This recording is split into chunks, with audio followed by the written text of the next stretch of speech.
we're starting the third episode of the PokéManiacs podcast. I'm going to be putting the headset on so I can hear the very annoying boys over on Discord. I love them, but they make me want to shoot my brains out sometimes. Either way, I do love them though. So, today we launched the third episode.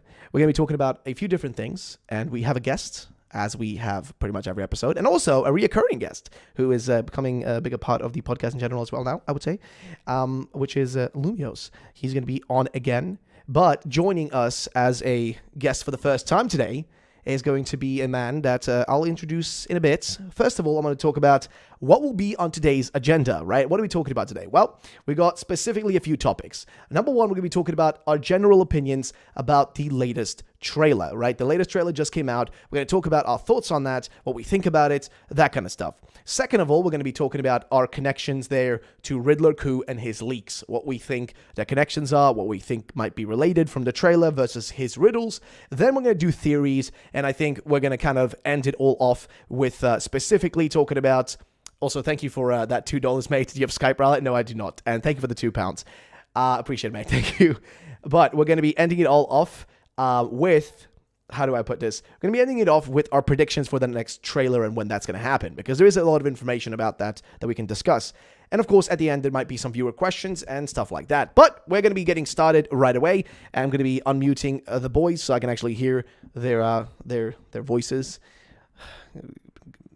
God bless me for surviving this fucking podcast. But let's do this, boys. Let's go. All right, ladies and gentlemen, joining us, first of all, is going to be our boy, Dusty Go-Goat. Say hello to the people, my friend, if you're actually here. What's up, everyone? It's Dusty Go-Goat. I actually do have to jump off this podcast in 1 minute, so that's under 60 seconds, but I'll be back in that's about fine. 30 minutes. At least you got to do the intro, so you know. Yeah, barely. We got there. I'm excited. Linky's here. I'm so pumped. You kind of spoiled it for. Oh, fuck it, ladies and gentlemen. Our other guest, if you guys don't know him, but you should know him, is Linky, a local, I would call him Pokemon speculator, analyst, leak analyzer as well. Just a PokeTuber all around who's going to be joining us as well. Say hello to the people, my friend. How we doing, everybody? Happy to be here. Yes, sir. I'm glad to have you on, mate. Glad to have you on.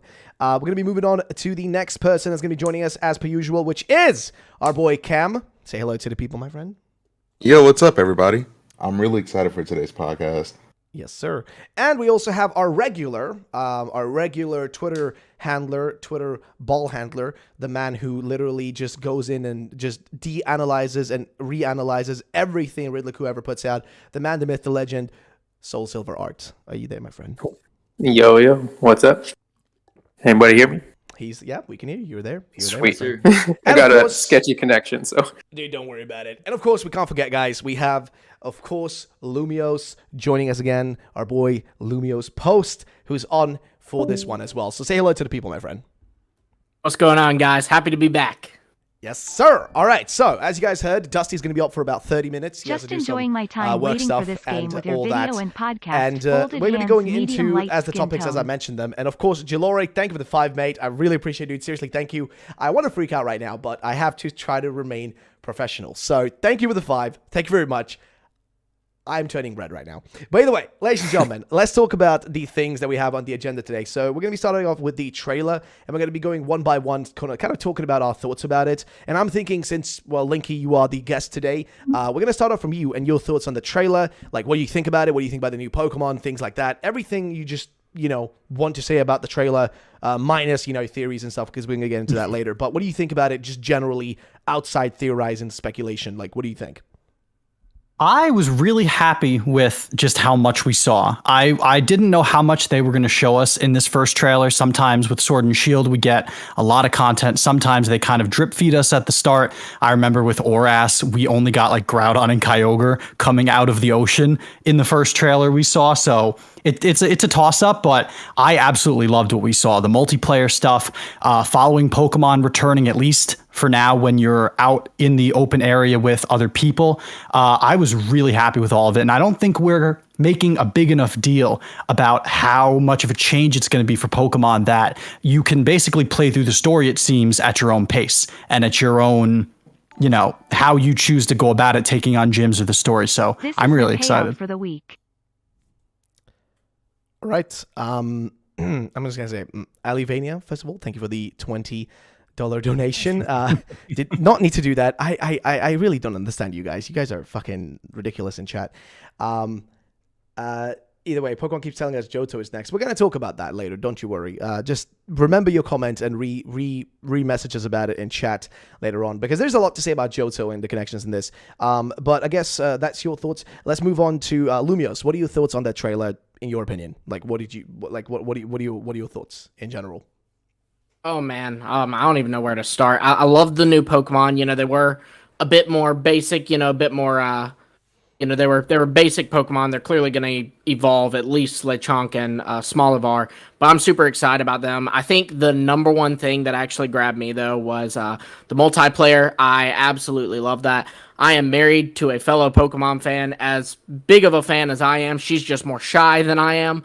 And we love to, you know, be able to play the games together. So it's cool that we'll actually be able to, like, see each other on the screen and everything. And not just in the wild area like Sword and Shield. Alrighty. And Cam, what are your thoughts and opinions? I was very, very satisfied with what we got. I wish it was more like the first, Sword and Shield Presents name, but of course this wasn't a Presents. I am super excited for the multiplayer aspect. I think that's going to be really, really hype. And like Linky said, I don't think that people are fully grasping at how big of a change this is, but like multiplayer and gyms in any order and stuff like that. I'm just really curious as to how it's going to work, since Pokemon has always been known in the recent gens to always put you on a specific path. But I really am excited for how it's going. Again, I wish we could have got more, but what can you do? Yeah, so I guess I'm the final one since Dusty's not here. I guess my thoughts is, first of all, I love the trailer. I loved it. I think it was a great trailer. They gave us everything they kind of had to give us, right? Maybe barred the name of the region, which is kind of odd that we haven't gotten that, but we'll talk about that later and possibly when we're going to be seeing that. Did you ask Soul Silver? No, did we? Wait, Soul.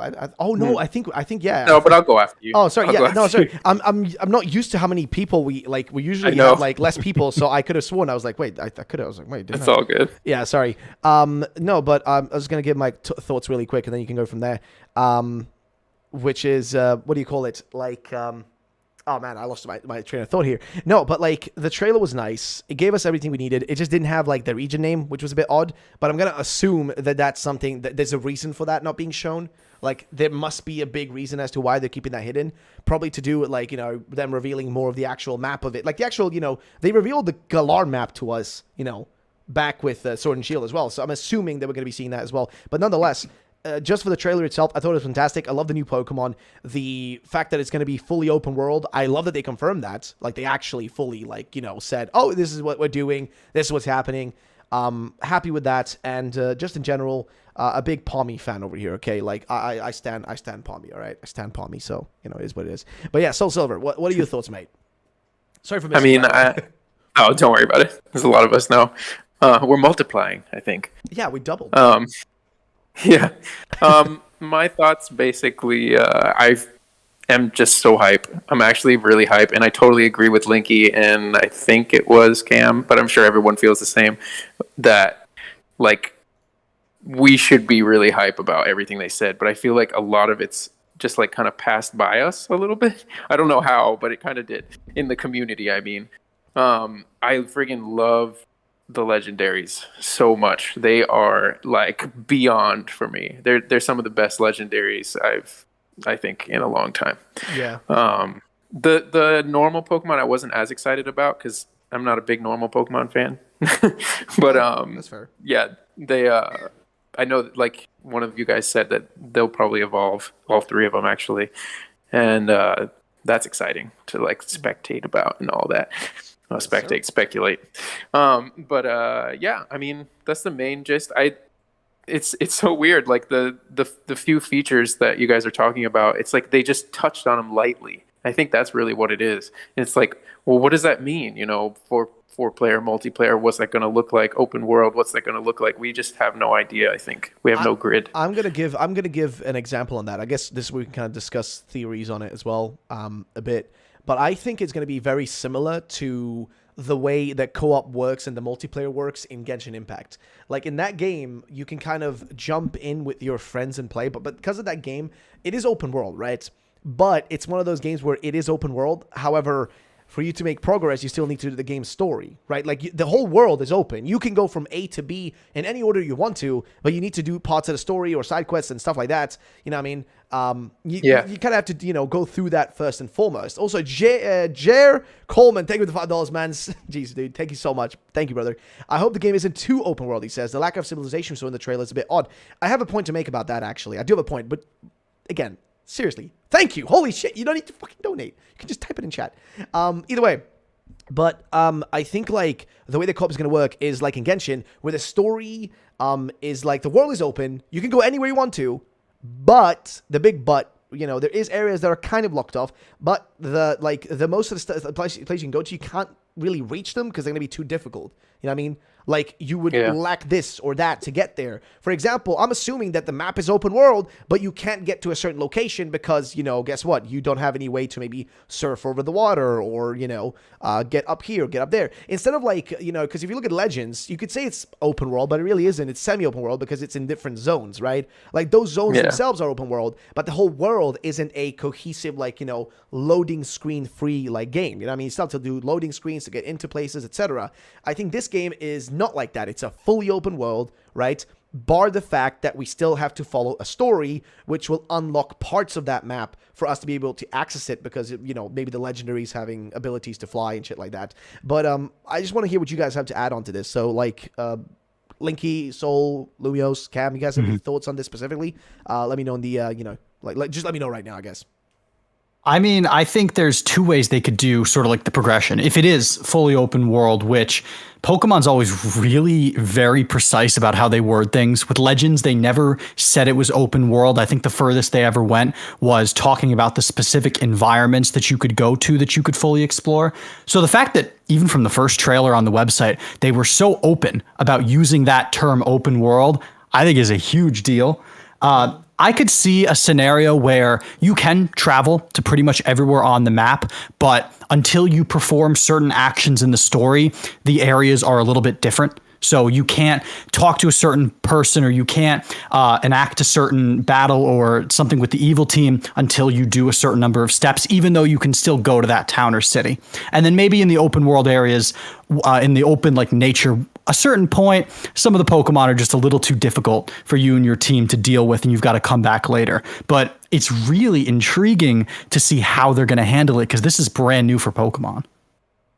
Yeah, totally. I agree with you, Linky, on that. Like, the thing is, they said like it won't be dictated by the story, and like you said, like there's specific words, So I don't know. I don't think that they can block off too much stuff. I think it will be all open. Like, you can get to it, but there's got to be some kind of level cap or something that stops you from, beating the game right there and then, unless you like just grind your Pokemon up to crazy levels and you could just do it. Because I really feel like it's going to have like a Breath of the Wild kind of thing to it, where Ganon's definitely just like chilling in the middle and you could go do it like right away if you wanted to, but you'll probably die.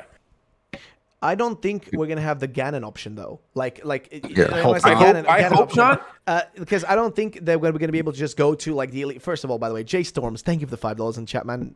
Seriously, thank you so much. We're gonna talk about. He's talking about Celebi and its connection to all this. We're gonna talk about Celebi and time travel and all this shit in a bit.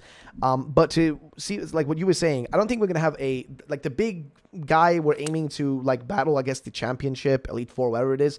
I don't think we're going to be able to, like in Breath of the Wild, to just go there and just be like, oh, shit, we can take them all straight away. No, I think we'll still be limited to that, like, you got to do the gym badges first. You got to get your, other shit unlocked, and then you're allowed to go and, take on the big guy, right? I feel like this game, it's still going to be like, I mean, they call it open world, but I still feel like aspects of it will be a little bit locked off, you know what I mean? Like something. I think I have a way that I can do that. Oh, there's definitely easily ways they can do it. I mean, I literally played the other day a modified version of Pokemon Emerald that was straight up open world. Like, they just removed any limits. There is no HMs needed. You can instantly surf. You can instantly like use your bike. Everything is like straight up unlocked to you, and you can start wherever you want. And guess what? It's open world. It works. I just literally did the gyms backwards. You know what I mean? and the game just scales with you, right? Like as you go, as your Pokemon level up, it scales with you. But I think the best way to do this is giving the trainer a level, right? And then that level dictates the level of the Pokemon in the wild, like in the different parts of the world that you're going to, right? That's the way I see it. I don't know. Maybe I'm crazy, but what do you think, Cam? Because you were about to say something. Yeah, I think the way they can do this is like, how Legends Arceus had a bunch of different ways of exploration, like climbing, surfing, and stuff like that. I think in the way they might do this is that every gym leader that you defeat gives you a different method of transportation, like like we saw that they're like the gyms are going to be outdoors in the terrains and stuff. Maybe there's a rock type gym leader who gives you like equipment to climb, a grass type gym leader that gives you some sort of ground traversal or stuff like that, a flying type gym leader that gives you like a paraglider, kind of like in Breath of the Wild or something like that, just different modes of like transportation. And then once we get the legendary, they replace those modes of transportation as that new way of transportation, kind of like how in The Legend of Zelda Breath of the Wild in a DLC you got the Master Cycle Zero, and that kind of replaced the horse from that point on because you no longer needed a horse. So I think they can do something like that. Yeah, that would work. Yeah. Do you guys have anything to add in, Linky? I really like the idea of the legendaries replacing some of the items that you could get throughout the game. Like like what you were saying, when you beat every gym, you get a certain item that allows you to traverse new areas. That could be a way they do it. It's open world for as much as you can explore at the time. So on foot when you start out, or maybe you start out with the bike, you can get to a certain spot. And as you choose to hit each of the gyms, if we're assuming the gym structure is as it usually is, you get different items that you can get in different orders, and then you can explore more of the region. So I like your idea of like the hang glider or the paraglider that lets you get up into higher places or go from high places to low places. I think that could be a cool idea to kind of give it a sense of progression while also still letting you go wherever you want at certain points. All right. I mean, on that note, do you think that gyms will be playable in any order? Because like they can always have the map open world and the gyms not be. I'm curious to know what y'all think of that. I think it will be. I think the gyms will be in any order, because what's the point of the open world if we can't really? Well, there is always the case of them just kind of forcing us to do them in an order, anyways, to kind of force the story to go down a certain way. They could still do that, but I'm really hoping that they've learned from like games such as whatchamacallit, like even like Pokemon Crystal Clear and stuff, which is an open world Pokemon like fan game, or ROM hack in this case. I feel like if they just took a look, and I feel like they do take a look at what's happening, like what people do, even fan creations and stuff, and do pay attention to them. And I feel like if they just take a look at that, they can see that, allowing them to be able to take on gyms in any order, etc., but still like having a main plot story that's outside of the gyms, because that's the thing. I feel like they've always tied the story too much to the gym challenge, right? Like the story's always been like kind of like, you're kind of doing these like this A plot B plot thing where like, your A plot is trying to get through all the gym leaders, right, and all that stuff. On the B plot though, you've got this like like evil team thing happening in the background all the time. You know what I mean? It's always been kind of that there. Also, Devin Knox, thank you for the $5, mate. Thank you, dude. Thank you so much. Is the co-op exactly 4 players or up to 4 players? 4 players maximum. 4 players maximum. So you can play 2 player, 3 player, 4 player. There you go. That's there's not much else to say about that. It's literally up to 4 players and no more than that. So you don't have to have exactly 4. You can have 2 or 3, but 4 is the maximum. But yeah, so back to the thingy though. Again, thank you, David. Thank you. But to kind of like get back to that, I don't know. I do think the gyms will be kind of in any order you want to. However, I don't know how they're going to pull it off. I feel like they can easily do it just by having like the game in quests, right? So if you want to do a quest, guess what? The main quest requires you to go to this city, or go to do this thing in this place, and et cetera. And they can easily pull it off, right? Like there is enough games out there. There's enough open world games with like quest systems and stuff that have proved that it works. Pokemon just needs to do, like the bare minimum to achieve that. Like they really shouldn't be able to, like, shouldn't struggle that much. If games like, Xenoblade can like pull it off really well and, have like these open world type of things happening. I mean, sure, maybe not like full on, I guess, but my point is, there are games out there that do it, like the full-on open world. Breath of the Wild did it. Freaking Genshin does it to some extent as well. I mean, it's actually a load of games, but I'm actually mentioning some of the worst ones. By the way, what do you guys think, though? I want your thoughts. I mean, you're talking about other games. Generation 2, there were a ton of gyms you could go to in any order you wanted. So Pokemon's done it before. Yeah. True, you're right. But that's the thing. I don't know. They're just kind of too goofy with it, though. Like, I feel like they just... I don't know. They could have done it a long time ago. They just haven't. Mm-hmm. But yeah, go on, Soul. What's up, man? I think it can go like just basically two ways, which is what we're talking about. It's like I most likely think that it's going to be in any order. Maybe the first one and the last, or maybe the last one is the Elite Four. But maybe the first one you have to like, it's more of a training kind of thing. But then I think they would go in any order. Or they could go with what we were just talking about, where the open world is actually you can explore any part of the world, but the gyms and everything else is kind of more linear, like, oh, you have to go to this gym and then that gym and then that gym to continue, which is kind of like what Breath of the Wild did with the Beasts. I don't know. I don't know if they were in order or not. It's been so long since I played it. You could do them in any order. Yep. Yeah, you could. Okay. So, I mean, I feel like that's the more likely scenario. But I mean, it's interesting that you mentioned that because Pokemon's always tied exploration of each town to you going from gym to gym. So what happens if they separate those two things? You can go to all of these different towns and cities without having to actually do the gyms to progress. But that's exactly what I mean. Like, there is easily a way that they can do that. Like, it shouldn't be that difficult for them to do it. Like I said, a quest system, right? You have a main quest, a main line quest that you have to follow. And then it's easy to just, like, kind of move certain characters to those locations in those instances. Like, for example, if we were to give you like a scenario here, so you are doing like the main quest, the main story, right, of the game, which requires you to learn more about the legendaries as an example, and requires you to go and visit like City A, right? When you get to City A, guess what? You can run into one of the gym leaders, but you won't know at the moment that this is one of the gym leaders that you could have already battled, right? But like, you know, like at this point, like, because this gym leader is like kind of just doing their thing. So, you know, they'll just call you like, oh, trainer, you know, like, or like something like that. Oh, you trainer, like, help me out with this, or do this thing for me, or oh, those Pokemon are going wild, deal with that, or whatever. Like, you know, like they can easily mold a story around it without having to rely on you doing the gym leaders in an order to get the story across. I feel like they don't need to rely on that, like, you know, straight up like freaking like what do you call it, like a roller coaster kind of on the rails type of journey. They can easily like mold it into something else. They can definitely just do like agree. They can definitely just do like quick dialogue changes for like if you beat them or if you hadn't beaten them yet. The cutscene can still play out, and a gym leader can be like, "Oh, hey, I haven't seen you yet. Are you a new challenger?" Or if you have already beaten them, they'll be like, "Oh, hey, it's you. Well, you can help me. You know, these are wild Pokemon that are going around wreaking havoc, and since you've already beaten me, you know, you can help me out with this." And like, again, if you hadn't beat them, they're like, "Hey, you're a challenger, right? That means that if you can beat me, then you can help me.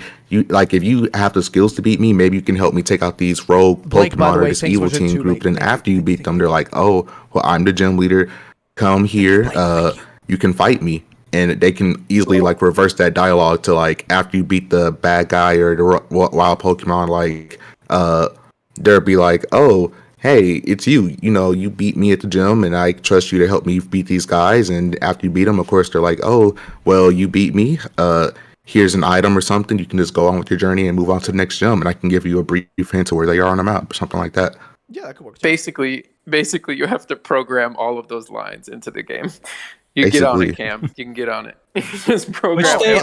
They should absolutely be able to do that, though. If they're going to go all out for an open world game, that's a proper open world game. Easily like what Ruff doable. Was saying. That's the thing. Enough games exist that do it. It really shouldn't be that big of a problem.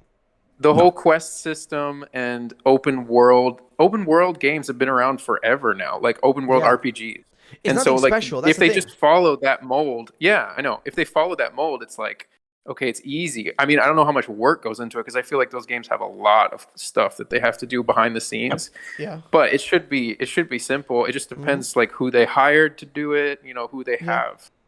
Alex says, wouldn't that mean that they would need to scale every gym to level adjust to your Pokemon's levels? Yeah, but they can do Pretty that. much. Because guess They what? could do that, yeah. Like, there is enough fan games that have done it. If a fan game can do it, I'm pretty sure a multi-billion-dollar company can do it too. As much as they want to claim that they're a little indie-sized company, whatever kind of bullshit, they're a billion-dollar company. They can definitely, handle a scaling system. It really shouldn't be that complicated. I'm going to be honest. Pokemon is the biggest multimedia franchise on the planet. If they need more resources, they can get more resources. Exactly. Pretty much. That's the thing, though. They can hire me if they'd like. I'll take the job. The thing is that their turnaround rate is very quick, though. I feel like the workers over there, a lot of them are probably at least the ones that are creative leads on these games are probably burnt out. I'm thinking Omori is probably freaking out. That man, I'm scared for his mental and long-term physical health, because they you gotta understand, they have to push these games out on a yearly basis now. Pokemon has basically become Call of Duty, or actually it's been Call of Duty for the longest time. People just don't realize it. Also, Jay Storm, thank you with the $2, mate. The open world will be done a la Temtem style. I don't know, man. I don't know if it's gonna be like that, dude. I don't know, bro. But thank you so much too, man. Yo, what happened to Temtem, by the way, dude? That game just disappeared. It's on my Getting a release. Full game release in September. It did, but I haven't heard many people mention it. I don't know. Usually when I hear It's coming about to it, Switch in the fall. oh, Yeah. that's neat. Full release in the fall for all platforms. Fair enough. But what was the thing again? I think we're reading a comment from a viewer about they're large enough, okay, that they can afford it. And when it comes to Omori and them, their turnaround rate, if you guys haven't noticed, they've literally become Call of Duty, and they've kind of been Call of Duty already for a long time. Pokemon, it's just quickly make a game to just throw it out, so it's there, right?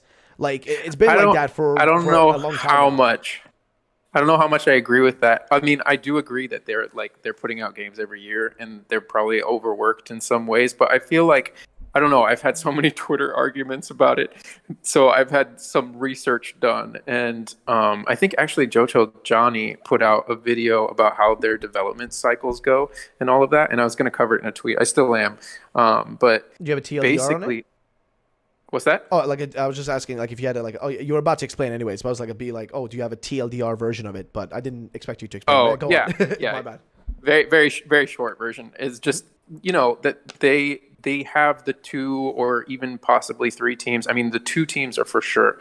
Yeah. And they basically are rotating and then sometimes giving input to each other. And, so you take Legends Arceus, for example, the guys that were working on Scarlet and Violet were not working on that. And so they've had more time. I can see where they have they have their breaks. That's true. That's true. That's where your knowledge of Call of Duty tricks you, because Call of Duty has the same thing. See, Call of Duty, as a man who does indulge in the odd FPS game here or there, I will tell you that Call of Duty we should play, dude. Fuck yeah, bro. Dude, I really mean it, dude. I'm not kidding, bro. I love COD, man. I love COD, Battlefield, fucking Valorant, CSGO. Put me in any FPS game, I will do way better than Pokemon. But I prefer Pokemon Snap.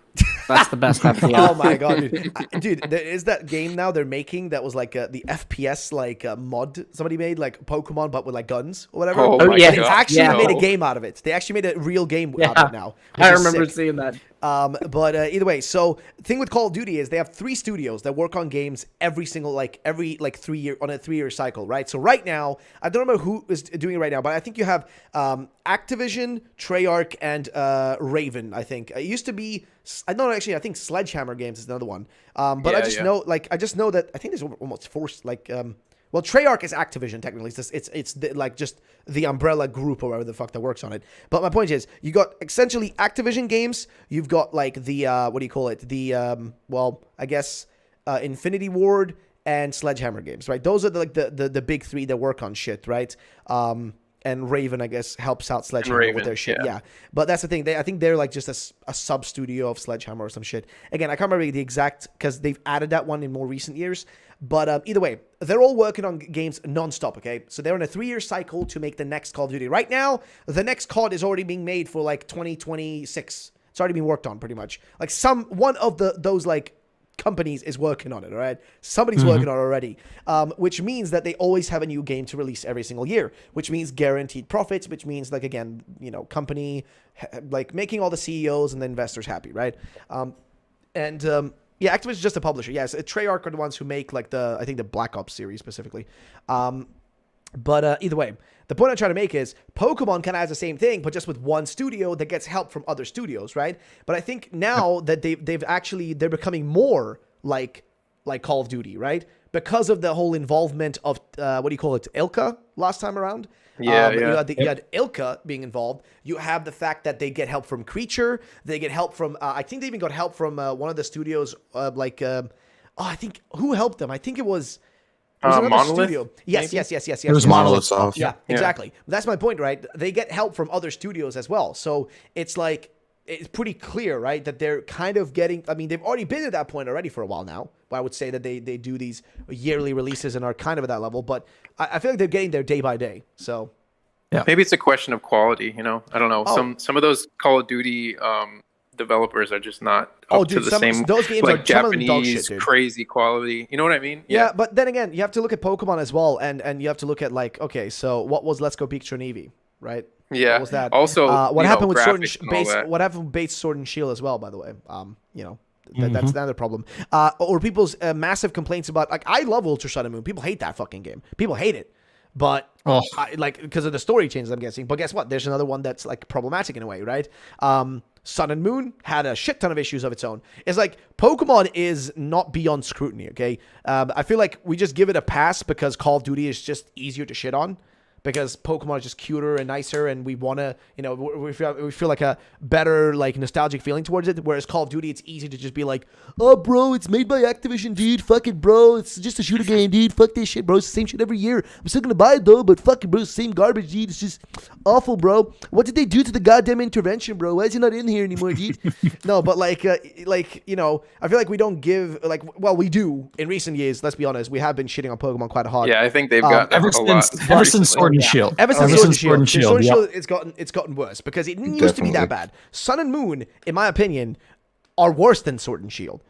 Not story-wise. Story is better in Sun and Moon, but the actual gameplay is dog shite, in my opinion. I feel like you spend 2 hours on the first, starting zone doing jack shit, learning about, shit in school that I already kind of fucking know. It's like, please, I already did, decades of my life in education. I don't need more. So, I don't know, people don't give it enough shit, actually, because I actually would say Sword and Shield are better than Sun and Moon, in my opinion. The story is better, but sweet mother of God, the actual gameplay is just shitty. If they had married the story of Sun and Moon with all of the features and optimizations of Ultra Sun and Ultra Moon, would have been a much better generation. Yeah. It'd probably be my favorite game. Mm-hmm.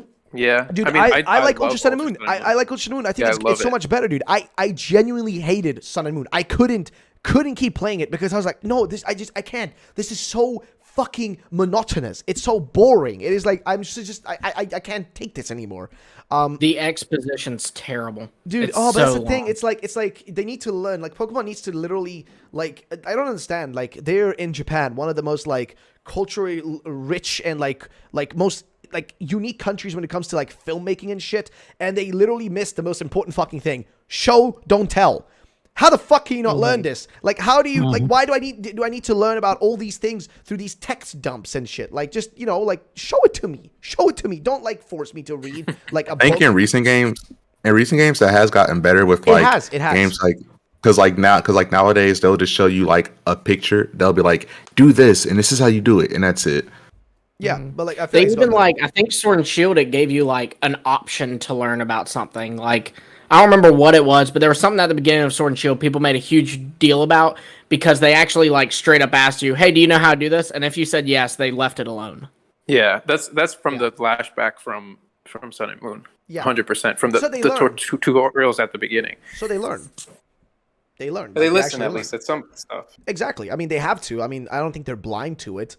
I feel like the problem also with Pokemon has always been the fact that the developers, I feel aren't as present and in your face as some of the Western studios that exist. Like the only people we really know much about over at Pokemon usually are like what Ishihara, like, you know, who runs the Pokemon company. Like, you know, he just shows up to be like, hello, I'm Ishihara from the Pokemon company, you know, just doing like, you know, like the fake like American English voiceover thing. And then you have like Masuda, who did like the reveals, and Omori doing reveals. And I think now like that like white haired guy, I don't remember what his name is, but you got, I know who you're talking about, but I don't remember his name. Like he was very recently for the most recent one with the revealed the Scarlet and Violet. Oh yeah, but, like, yeah. You know, we don't. I feel like we don't like we have these guys, but like, you know, especially back in the day, it wasn't as much. Like I feel like if you look at like you know, Activision Blizzard, Blizzard, geez, there like some of the developers were like fucking, you know, like oh these like they were like literally characters and super fucking, you know,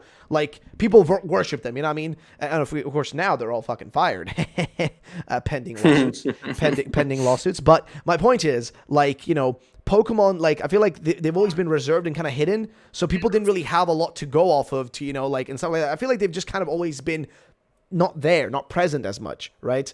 Which gives them this kind of aura of mystery, so it's hard to direct your like, people need a target to direct their like frustration at, you know what I mean, or anger or complaints, whatever. They need a target. Always. So once they had a target, oh shit, bro, everything's gone downhill ever since then. You know what I mean? Like things just gotten bad. I mean, I see people complaining. Like it's fine to complain, but it's stupid to go after someone and like threaten them or say shit. Like absolutely. Like at the end of the day, I feel like people take it a little too seriously as well. It is at the end of the day still just a video game. It's not gonna, you know, like it's not gonna, you know. The world is not going to end just because Pokemon might not fucking have Mega Evolutions in it, okay? Like chill some people, like seriously. What, it's not? Ah, shit, I spoiled it. Fuck. Anyway, I can end this on a happier note. Say it is. I do want to add one thing about that, like the development cycle. I think it's a good sign that they have learned a lot about that exposition dump stuff in more recent games. A lot of the stuff with Volo in Legends Arceus was down to innuendo and kind of reading his mannerisms, the way he acted to you, the player character. It wasn't a lot of exposition dump until the very end when he literally had Giratina try to kill you. Besides that, they did a much better job. That's it. That's it, brother. That's what I'm saying. Show, don't tell. Show, don't fucking tell. That's one of the greatest moments in a Pokemon game. Dude, but that's the thing. So good. That's the thing. They like it's so easy. This isn't like, you know, rocket science. They can easily, you know what I mean? Like you can easily. Then we have the Gen 1 dudes. Yeah, like the Gen 1ers, we don't talk about them around here, you know. But like it's so easy for them to like pull this off well. They literally just need to just do what they just did with like Legends Arceus. It's not that difficult, okay? It really isn't that difficult. Like it really isn't. Like even that game had a lot of text boxes and shit, right? But I feel like they need to do that, but more. But like what they did with Volo, they can do that easily without like all the unnecessary drivel that's not needed. You know what I mean? Like sure, you can like, I mean, you know what, like where they can do stuff like that, where they have a lot of exposition and stuff, I feel like is if you're doing like, you know, side quests and like expanding the lore of the region, right? Like I'd love to go into like a library again, like we had back in Canalave library, right? I'd love to have a library in this game where I go inside and it tells me like, oh, did you know that back in the day, Pokemon and humans used to fuck the shit out of each other? They used to have like mad fucking like parties, dude, and like they used to get wasted and do like Pokemon heroin and shit. Like, hey, I'd love to learn about the weird fucked up parties like Pokemon and humans used to have back in like, you know, like 1,000 years ago. That'll be fun, okay? But that's the thing. Don't force it down my throat with like Sonia running around after me being like, hey there, trainer. Did you know that this is the thing that causes this thing that's actually the evil legendary thing? Did you know? Like, shut the fuck up. You don't need to tell me that. I can learn that on my own. Sonia impression. You know what I mean? Like, yeah, I feel like I feel like that comes a lot from like the kids, but at the same time, I feel like they don't understand the kids of this generation. You know, like a lot of times I'm like, yo, these kids are crazy. But these kids these days, people. Yeah, kids these days are on YouTube watching video after video about Pokemon theories and Pokemon discussions. They can figure this stuff out for themselves. It's sickening. Dude, they are the reasons like most of us even have these fucking channels. Like without like people wanted this kind of content, we wouldn't be fucking making this kind of fucking content. So, for sure. But also, but at the same time, that's what the mentality that they have. Game Freak, I'm pretty sure, is just like like these 4-year-olds are playing it and don't understand what's happening. But that's the thing. The 4-year-old, you know what the 4-year-old is also going to do? Welcome back, Dusty. You know what the 4-year-old is also going to do, by the way? The 4-year-old is also going to be the same kid who mashes A through all that story, not really paying attention. That's true. You know what So I mean? the 4-year-old is not going to be the one who's interested in the hero of Galar from 1,000 years ago, Exactly. and the 2 legendaries and all that exposition. That's going to be the 25-year-olds who are Exactly. making videos and talking about it on the internet. Exactly. And they can click on the statue and learn it all for themselves. We don't need Sonya telling us it 6 different times in the game. Yep, exactly. Yeah, I agree. I agree. That's it. Are we talking about a hand-holdy video game? Yes. Yeah. We're kind of talking about like the way the story is told in Pokemon and how they just kind of are sort of dog shit at kind of telling it. But they've been getting better with Legends. They've done a better job with Legends, but like they just kind of force feed you information in a way, right? It's weird because Gen 5 executed it a lot better than did, and then games after that, like Gen 7 did good, but it was by that point it was already too late for it because the beginning portion took way too long to execute. See, I feel like the older video games, I feel like they were like they were almost structured the same way as the newer games, but because because there's no cutscenes, it's easy to just press A and just get through the dialogue. Where with these newer games, they try to spice it up and make it look more appealing, and in reality, it drags. That's a really good point. Yeah. I mean, seriously, they can like easily like, you know, like again, like with Volo, right? Like they can just give, like you said, like little innuendos, little like hinties, right? Like little things that make you realize, like, so yeah, like leaving, like having him like giving, like, you know, they'll be like, ho ho ho, wink wink wink, I got something going on, my dude, you know what I mean? But without like being like super on the nose about it or whatever, like just have him leaving little like hints towards what he really is or whatever the fuck. Like for example, with the like, which leads us perfectly into some of the theories we're gonna be talking about, the professors, right?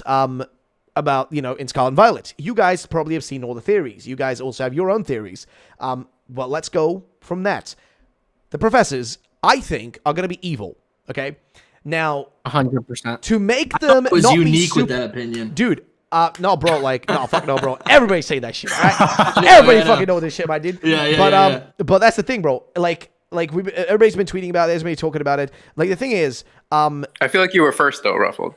I feel like you were first. I don't know, bro. I remember like fucking like tweeting about this. I don't know, like a day or two after like the thingy, because I remember I remember seeing specifically the tweet from like Twitter Gaming. Like I saw that on like the day after. I saw that day after. I was like, wait a fucking minute. Whoa. They're teasing. Why are you saying like, oh, but they are just professors? Like that's a bit too sketchy. They think they're trying to riddle. They're trying to be the riddler. Yeah. It really was. I was like, they're literally riddling right now. But I didn't even get it. It went over my head. So I was I read it. I was like, bro, I was what like, is no, that? like, this is not right. Professors. But also the fact that like both like don't have they don't have tree names. They're not named after trees, which is every other gym like professor. Yeah, that's mainline wise. That's the biggest tell, right? That is the first thing. Which here's my theory, and this is the theory I already sent to Lindsay Sensei, who's been sending me a lot of really great theories on Twitter and in DMs. But I told him specifically, and this is before I made a video about it or anything. I said, here is what I think is going to be the deal. They are not actually the professors. Like think how Sonya is basically the professor, like, you know, that we get to deal with in Sword and Shield. Yeah. But realistically, she isn't the professor. The real professor is, I don't even fucking remember her name because he's so irrelevant. Magnolia. Thank you. Yeah. That's the thing, right? And she's based on an actual tree, right? But that's the thing. I think we have the same thing here, whereas Sonya is kind of like almost like a, I don't even know what to like refer to. Like Sonya does inherit the laboratory. It's almost like a fair point. But like, you know, if we look at it throughout the base gameplay, right? She serves more like a rival info dump, right? Like she's not battling you, but she's just but she's kind of there to info drop, like exposition dump, right? Like Bianca in BW2, that was kind of her role. Exactly. But that's the thing, though. So here's the real question, like. Who is the real professor going to be? I think I know. I think that's going to be the headmaster. I don't know how, like, there's different words for this. The principal, headmaster, whatever the else you guys call in your own countries.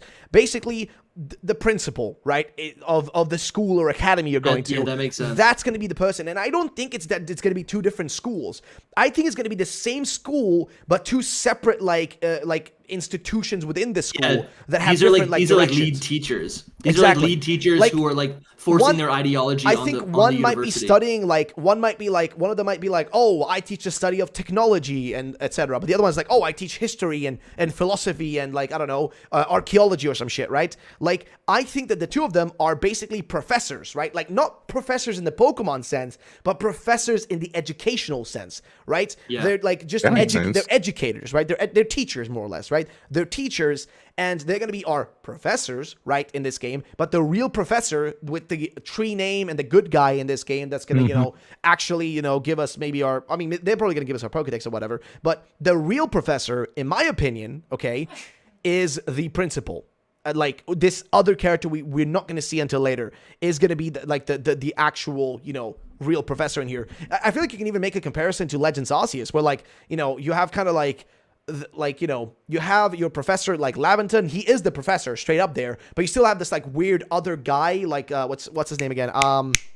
Kamado, right? Yeah, Kamado. yeah. He's like kind of the leader guy, you know what I mean? Like, not like evil, but like just the leader guy, right? So I think in some way it's going to be like a weird reverse of that almost, you know what I mean? Yeah, and the true professor is going to be this wise sage type who's going to be like, oh, it doesn't very need to be a calm sage. and Can be just like- literally be like a really fancy looking old man, like that just looks but like. they're going to be cool, calm, and collected, and they're basically Exactly. going to have the wisdom to say like, I have my ideas too, but I'm not going to force it on the whole society, right? But It's basically, like you just he's, need to. he's the present guy, right? Like, because we have past, future, right? But we're Yes. missing the present, Yes. like the present. Who is That's there? it. Yeah, that's who's it. there to like represent the present time? Well, I think it's gonna be him. It's gonna be a principal of sorts, like the guy who kind of oversees everything, right? He's gonna be like the good guy, the actual real professor of the game. I mean, those two are still professors, but they're just gonna be bad guys down the line because again. Everything seems to be so far pointing towards them being baddies. I mean, not just counting the fucking fangs on the character because it's not enough to call them evil. Okay, chill.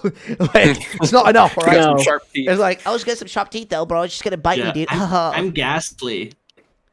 I think it's a big tell, though, honestly, that they're not named after trees. That's Yeah, a tradition that goes back to Generation 1. I can't see them just abandoning that for no reason. It's not like they've run out of trees. It's not like there are no trees in Spain with We their own do- names. We do Fucking have run out to of say trees, that dude. they have been breaking all of those things. though. We're gonna run out of trees here before they run out of names. Hell They yeah, could have dude. just named it like the olive tree, Professor Olive. Yeah. That's all of literally. You got to say though that they break all those formulas these days. They're like They just do. breaking everything.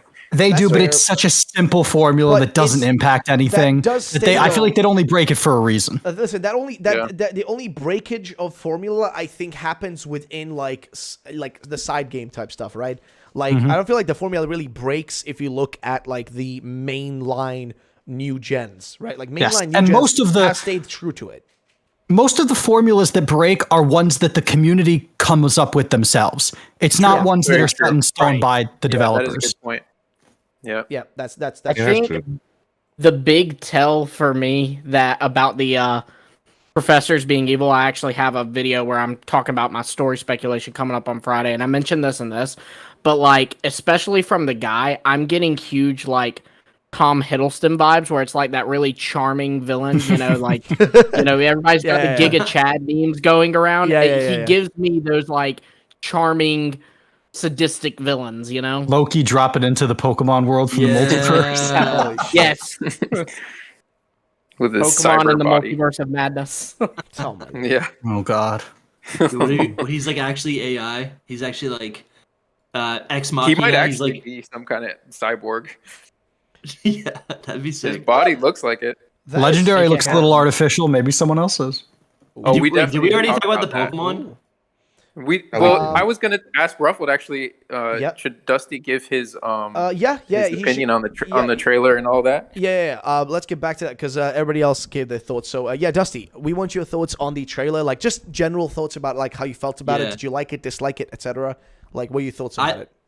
I mean, two things. I think, all right, the first thing that stuck out to me is that, like, graphically, it looked, in some places, amazing. And then in some places, it looked so much worse than the first trailer, especially the close-ups of the Pokemon models. Like, that was actually, like, really jarring for me. And I'm not a type of person who's like, oh, man, graphics. That was the first thing. And then also, like, the Pokemon seemed really interesting. Like, they almost had their own, I feel like the Pokemon, like, design-wise, They just have like a different vibe than the previous generation. But I do like the olive Pokemon. I like Smoliv. I think Lechonk is a little overrated, and I think the rat is just a rat. I don't know what it is. What's its name? Palmy. Take yeah. that Dude, back I right like now, it, bro. Dusty. Open a Dude, book. Palmy's the best. You He's opened a he's like can my of favorite worms. You opened a can of worms, my dude. You shouldn't have said Going that. to war. We should You have started. You've started. My man thinks the walking olive is the best Pokemon. Dude. Yes. I'm with Dusty. I'm with Dusty on this one. Get out of here! Oh, Get out of here! Guys. Ali, thank you for the $5. Thank you so much. Scarlet 1, Future 2. I want Loki and Pokemon. I don't really know about that happening though. But No. don't know about that one. But seriously, thank you for the $5. I appreciate it. Thank you. 20.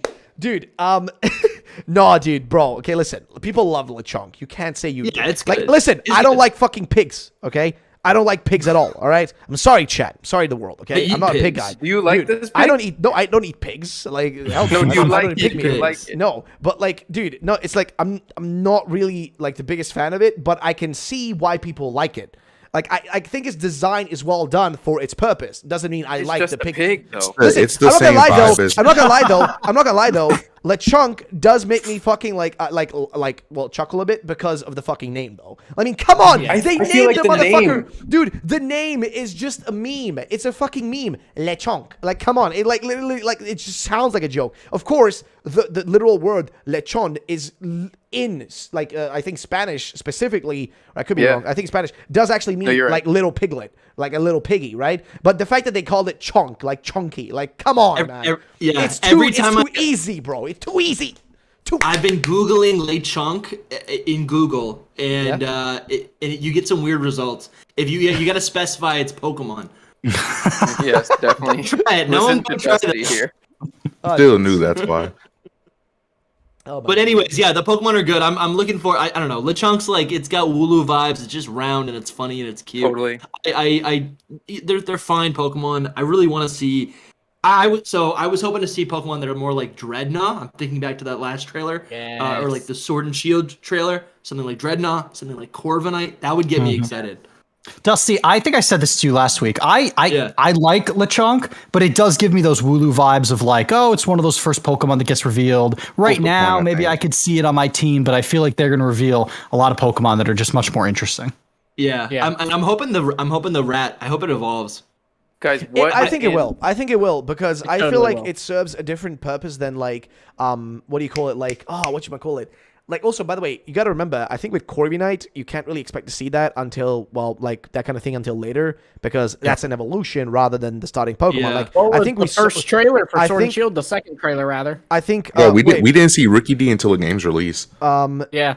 Yeah, but that's the thing. Like, you know, you're gonna have to wait for like those big boys until later on. But I do wonder agree. though, like the first ones we got to see, right, was like who were the first ones? Was it Yamper, Wooloo, and someone else? Nah, Or am I crazy? it No, was- no, it it wasn't wasn't Yamper. Yamper. No, it wasn't Dreadnought. Yamper.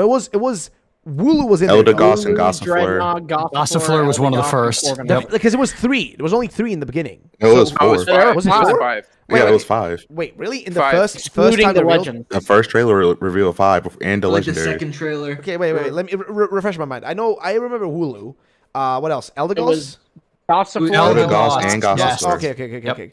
What else? Dreadnought, and Corviknight. Okay, Yep. That's wait. The 5. first reveal trailer, like for just general Pokemon, like the base. No, I'm saying first one, but I mean like the one we just had. Like they're Yeah, like it was their second technically- trailer. Dreadnought, and Corviknight. They're like second Technically, trailer. it was 7 because they showed us the legendaries too. So Yep. with this one, we only got Blipbug was Blipbug another one as well. no. No, Blipbug no. was- No, Somebody's It commenting. wasn't Blipbug. until games released. Morpeko was no. I don't think Morpeko was Morpeko. no, No, Repeko that was one- I revealed think in it was those August. 7. Okay. And yeah, but I you know, I'm not complaining. It's just a trailer. I think we're gonna get more trailers in the future, so I'm totally fine. I like the idea of the rat evolving and getting like electric fighting type. That'd be kind of sick. I saw Yeah. a rumor about that. Like it's got its like electric paws. It evolves into something that starts punching with electric paws. That's sick. Anyways, but those are my quick thoughts. I don't think they'd ever do it, but some people were tweeting out that old Raichu evolution art and linking it to this one, and I I would kill Okay, it so for that we to be can the talk about evolution. this. They can definitely We can do talk it. about this. They can definitely Yeah. do it. Like I So feel like Eclipse was the one that said it. So it's not like it's just just somebody coming up with a theory. He true. might well, we have don't need something Eclipse. on it. We don't need Eclipse. Ignore Riddler Coup, ignore all this bullshit. We don't need any of them to know that this can happen. There is one simple fact you can look at, okay? One simple, easy fact. They made Surfetched. Surfetched was literally a scrapped beta design from Gold and Silver. We don't need to look at what anybody says because we already have the proof, okay? We already have the proof in the past. The proof is already there, exists in the past. You just compare the sprite art of some of the Pokemon. I think Cyndaquil's original, like how Cyndaquil is originally supposed to look like. You compare that to this guy now, Palmy. They look the fucking same, okay? They look so similar. So you can already assume that, why wouldn't they, for a literal electric type, reuse Gorochu? Why not? You know what I mean? I'd hope. Yeah, If they reuse that design, this Pokemon's going to my team just like that. But not 1-to-1. Immediately. Remember, Agreed. not 1-to-1. They will never do it it'll be 1-to-1. reworked. Like even Surfetch doesn't look 1-to-1 to its original because the original design made it look like we a don't even swan. know what Gorochu looked like. We only have a back sprite. So. Exactly, Yes. that's true as well. That's because true. the There's artwork we art, have like- is just fan made, so you can't really Yeah, take that yeah. as that's just hearsay. That's a good point. I've like But Palmy the art is does look- embedded in my head. Yeah, it's true. Palmy does look like Pikachu though. Like it could definitely be like a Pikachu clone to. It's definitely the Gorochu. clone of this region. I just hope they do more with it than what they usually do with the clones. I think they Yeah. will. I think they will. I think It doesn't have a I've gimmick. heard from multiple people that it's going to evolve, so I'm pretty I hope, confident yeah. that it will. That's the thing about it. It doesn't have that gimmick that Pikachu clones have had. Like, Emolga have Volt Switch. that we know of. Yeah, Maybe the evolution will have the gimmick. yeah. That's what I'm that's a good expecting. point. Yeah, they always have Yeah. something interesting. It's not necessarily a gimmick, but it's like, yeah, it's like a new type, or it's just something that makes it unique. Anyways. All right. And yeah, go on. did we say which legendaries we're picking? I love the should. Scarlet legendary. Which That's one? one for Which Scarlet. one did you say? Komodo. Rhydon. You could just That's say my the favorite fucking too. like version, to be honest, because it's too fucking complicated to remember. the Yeah, names. it's hard to say. Koraidon. The Scarlet mascot is sick, I think.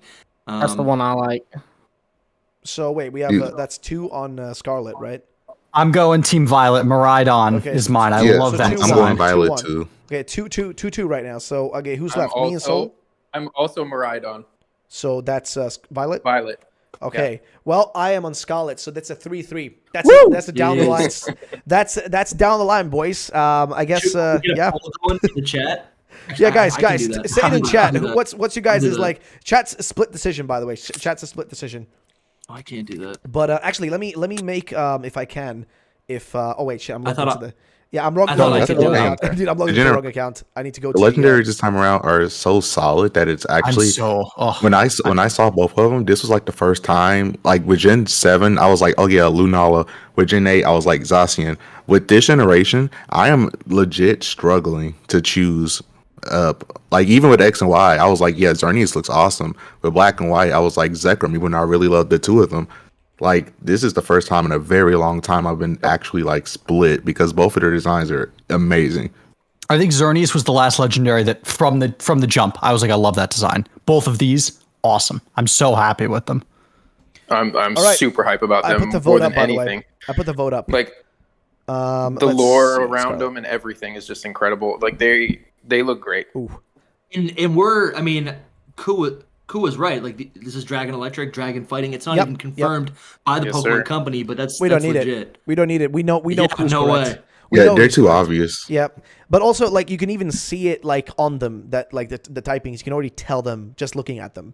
Like it's pretty evident, right? One of them, Sure. and also the typings make sense, right? If you look at the Violet legendary, Miraidon, right? Which is funny, by the way. Me ride on, like. Yeah, fuck's me sake. right. Me ride on, hey. But like, if you actually look at it, it has robotic, like eyes, like pixelated eyes and shit. 3D eyes. Its whole body, like even no, actually, you know the biggest tell, and I don't know. I think it's funny nobody mentions this, right? Nobody fucking mentions this. Let me actually pull this up on screen right here so people can see this in chat. If you actually look at the top of his head, I've basically seen nobody bring this up, which I think is really strange. Look at its fucking ears. They're literally lightning bolts. it is more obvious that like it cannot be any more fucking obvious.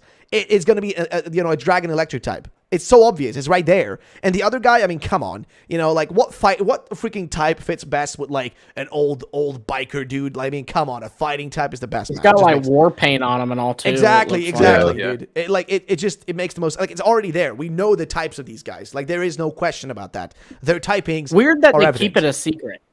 I don't understand what they're trying to go for, keeping it a secret. Like, They it's like to not have things that to huge reveal a later. reveal. Yeah, Well, last time they even did if that was it's back in not- X and Y. It probably Yeah, connects to something. sometimes they wait.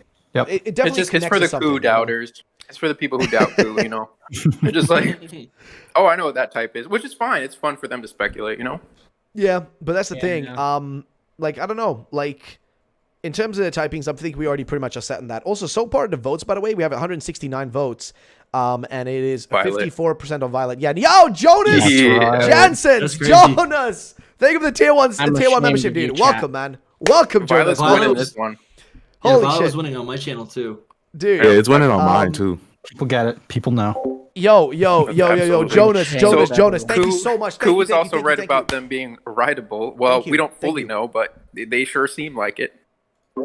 They're pretty obviously going to be rideable. Also, Did Eclipse you- is in chat, by the way. Eclipse is in chat right now. Eclipse is in the chat. Oh, hey, Clip. Interesting. But I have can't something see I want chat to talk right now, about. but- I want to say it's something I want to talk about. Okay, I think that this fits into the theories and everything because that's kind of the subject we're on right now, anyways. But I'm very curious, guys. What do you think the third legendary is going to be like? Because we have that like one collage of images from I think it was a Tiaba Baidu Chinese Riddler type guy. I don't even know, a Chinese uncle, I guess, who posted it. Chinese and yeah, I don't know. That's kind of what he's referred to, like the uncle leaker or whatever, the Chinese uncle leaker. It's I don't Uncle know. Iro. Fuck's sake. Oh my gosh. But I think it's Someone sent it to me in a video, and I don't know if it was with you, Linky, but that's what they said. They That's said it's perfect. I Uncle love Iro. that. oh, sweet mother of God. Yeah, Dude, no, Linky but like, loves Avatar, so that's why. dude, Oh, I yes. I fucking love Avatar as well, dude. I'm not a big fan of Legend of Korra. I'm not gonna fucking lie. Not a big fan. Oh, Not a big fan. fighting Sorry, words. dude. Sorry, dude. Sorry, dude. Not a big Amazing. fan. That's episode 4. Dude. That's the podcast episode 4. But here's the thing, right? What I'm curious about is, like, if you guys have seen that post, for those chat who haven't seen it, that image features a few kind of conflicting images, right? You have one of a cockatrice, right? Like a mythological creature, which Soul here has been talking about for months now at this point. Can you put that up on screen? I need to recap. Yeah, I'll I actually- do you have the link to it by any chance, Soul? If you can send that real quick, just if you have like I the can. include it, if you don't mind, or oh yeah, I think he's gonna find it. But yeah, meanwhile, I'm just gonna give a big thank you to Clayman V for the $5 in the chat, man. F for the legends. Are y'all hyped for Professor Cave Milf and Professor Blockchain? Yikes. Oh my god. Oh my! I love you all, and go Team Scarlet. Oh shit, we got like a Scarlet. I'm support. excited. Let's go, dude. Dude, I am fucking excited. Dude, I am excited. I don't know about like who. Dude, I don't know, man. Like in some weird way, I've seen a lot of people saying specifically that they want like the Cave Woman, but with the Violet Legendary. A lot of people have been saying that like they're just simping for her and they just want her in their game, but with the Violet Legendary. Which She's is got a fine. cool I'm design. one of them. She does it. She's got a sick design, but like like at the end of the day, whatever. Either way. Yeah, I agree. Yeah. At the end of the day, it's like whatever, bro. Yeah, it's just a character. Yeah, exactly. I don't know. If you're not having them on your team, it doesn't matter. Exactly. It's not like you're gonna interact I with care them. more about the Pokemon design because I'm just thinking to myself, Yeah. that's who I'm gonna be fucking like having in my team and who I want to like to look badass and I'd be like, oh dude, I got the sick, For sure. sick thick Pokemon, dude. But like either way, so back to the Ruffle, subject. which one did you want? You know the I have, like, original, 4. Dude, like the original one. You know the one with like the one we talked about most recently. I would say the uncle like collage. You know the collage image, not like the The one uncle, that had the sun in it. the one that had the big fireball in it. The big fireball. Let me just start with that Yeah, right yeah. off the bat. Okay. I've heard from multiple people that it's not real, but what it actually is Okay. so it's not totally real. Basically, it's kind of just like the uncle leak in a way Okay. to me, which is it's a bunch of people or somebody took a bunch of people's Justin, leaks thank or you so much for the theories 10, man. Isn't my boy? I'm and torn put as them all hell. on there. Like, so But they I voted don't really Scarlet know for you, my man. themselves, but they just I think these games like are literally made 25 a collage of out of all 8. the theories. It's unreal, like a dude. list almost. I agree. Of, Thank you. of what could be, and so most of them are Thank you. real. So Thank like you, you know, thank you, thank you. Dunsparce, Thank you. the cockatrice dragon thing, the starters. But the thing is that they are not like perfect representations of what the starters will be or what they will actually look like at all. It's just to like show. It's just the idea of them, and then so some of them are also fake on there because they don't really know. They just went to Baidu and they looked up all of the known uncles and they like picked and pulled things from there and they made a collage out of it. Oh, okay. See, that's what I want to ask about that, because I remember with that image specifically, they had that big fireball, which to me just kind of like, I just remember that post. Everything in it seemed to fit well with kind of our assumptions, as well as kind of what was being revealed in the recent trailer. Bar a few things, but it just seemed to fit a little too perfectly. You know what I mean? Is that what you want me to pull up? Yeah, if you want to pull that one up, if you don't mind. Still want to have a look at it. You know, nonetheless, still want to have a look at it. But like the reason I wanted to bring it up is because we've been talking about like what do you call it? Like we've been specifically talking about a lot on Twitter and in theories recently, and you guys can give me your thoughts on this about the fact that the third legendary has got something to do with the literal sunlight, like literally the sun. So, like, the transfer of energy from the sun and, like, the sun rays themselves, rather than, like, you know, the embodiment of sun, like, the way, like, in terms of alchemy, right, that Solgaleo was kind of representing it, you know, previously, but rather the literal embodiment of sunlight, you know, being created, so to say, in a more literal sense, you know what I mean? In a more literal sense. That's super cool. So what is the sun? It's essentially a star. And what I think of is like a star is the birth and the death of everything in the known universe, or at least in the known, whatever you call it, outer space, right? Big Bang, and then everything explodes because they eventually like they die and they finish everything. So maybe it's literally like, I mean, I guess that wouldn't be the present, but that'd be like the entirety of time. That's what I'm thinking of. Instead of the past versus the future, it's all of eternity. It's everything. Well, so it's not present. Yeah, it's everything. Well, I mean, cool. The thing is, Arceus created, well, the known Pokemon universe, the quote-unquote Big Bang of Pokemon, right? He kind of did that. So I feel like the way I see it more with, like the star is more like the way it fits in with the concept of time travel. Because this game is guaranteed got to do with time travel, future, past, etc., right? That's pretty obvious.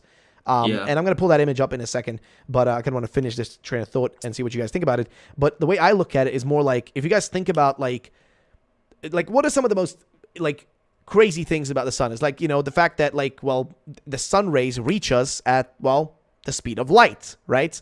Because it's light that travels to us, right? Well, what is the one thing that humans would love to actually, you know, like actually discover and invent and, you know, be able to do? Well, you know, traveling at the speed of light, because it is, to us, the fastest known thing, right? Is the fastest possible, like, you know, way of traveling or speed at traveling, right?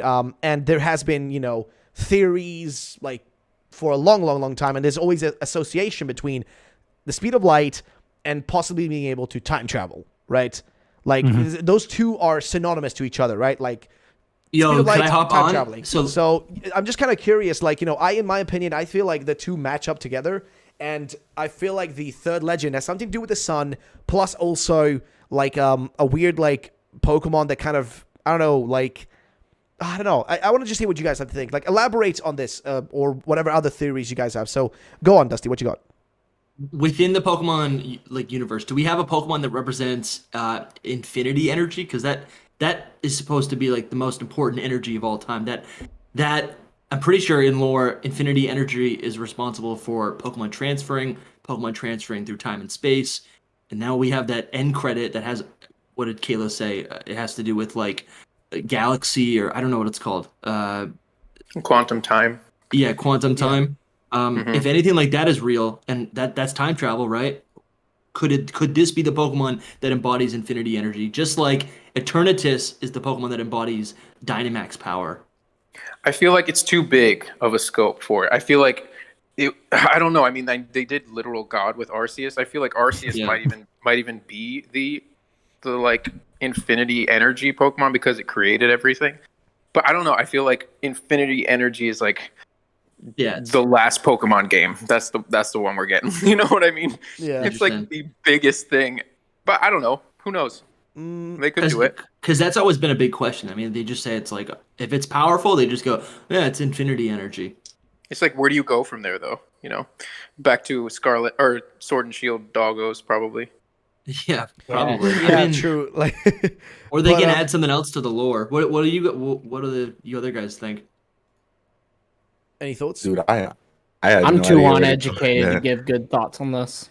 Okay, Well, I mean, I think it's interesting that we're talking about the speed of light and time travel and all of this. And there's been a lot of speculation that some people think you're going to be able to physically ride on these two legendary Pokemon that seem really similar to one another.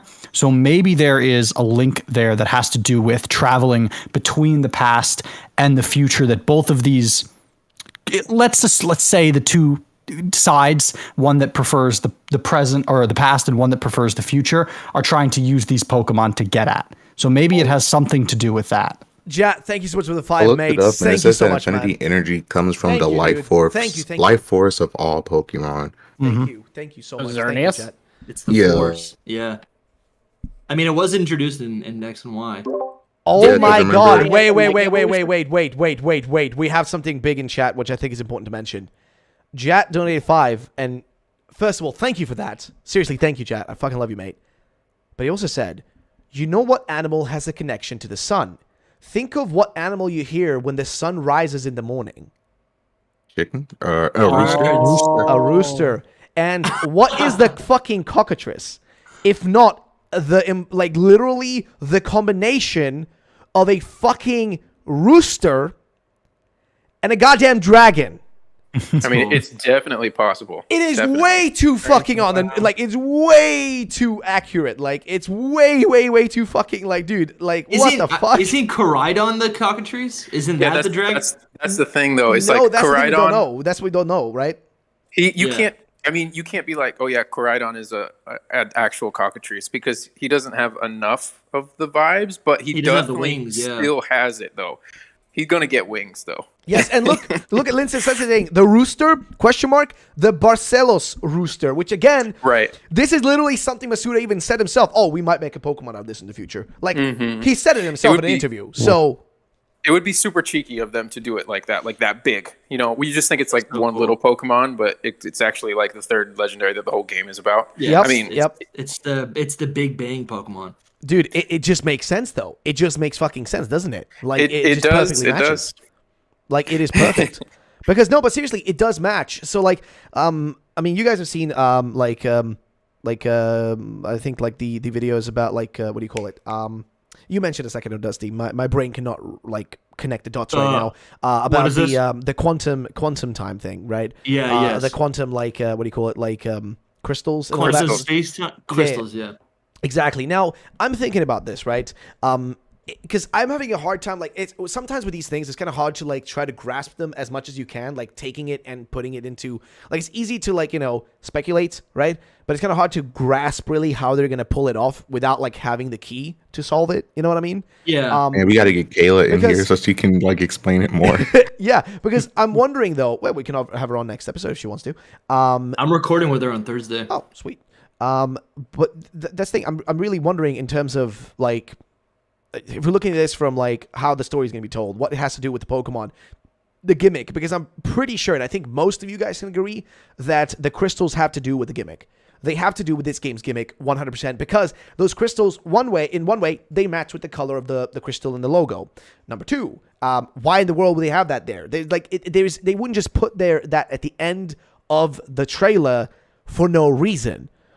They just wouldn't just be there for like the hell of it. They wouldn't do that. Like, it's like at the end of the day, you got to remember that's a 3D animated image. That is, somebody had to sit down, animate that. They were paid to animate that. They wouldn't just do that just because like, oh shit, we don't know what to put at the end of this. Okay, whatever, dude. You got some time to spend in fucking Cinema 4D and animate this shit, dude, bro? Like, you want to do it, dude? Like, they're not gonna do that. It's stupid. There has a reason behind it, right? Definitely. So if the reason is that, oh, it's literally a time crystal, and or like, this is gonna serve in the same way, I guess, quote unquote, as whatchamacallit, I think the way she described it, I might be wrong here, I'm paraphrasing, that it's sort of like a a place where it's like imprisoned almost, like the third legend possibly, or they're going to be maybe like the way I see it is maybe we're going to be harnessing the power from here, in some way or shape, like this like some way we're going to be harnessing it. That way I see it. But go on, guys, like spit your IDs. We have seen legendary Pokemon many times be like imprisoned in some way. And I think originally it was like the third legendary that solves or prevents the duo from fighting, and they've kind of flipped that. So I do like that idea that maybe like these legendaries, the ones we know about, the two, they like imprisoned the beast, the third legendary, and maybe that's why it exists in that time period, or maybe it's just locked away. You know what's crazy about that?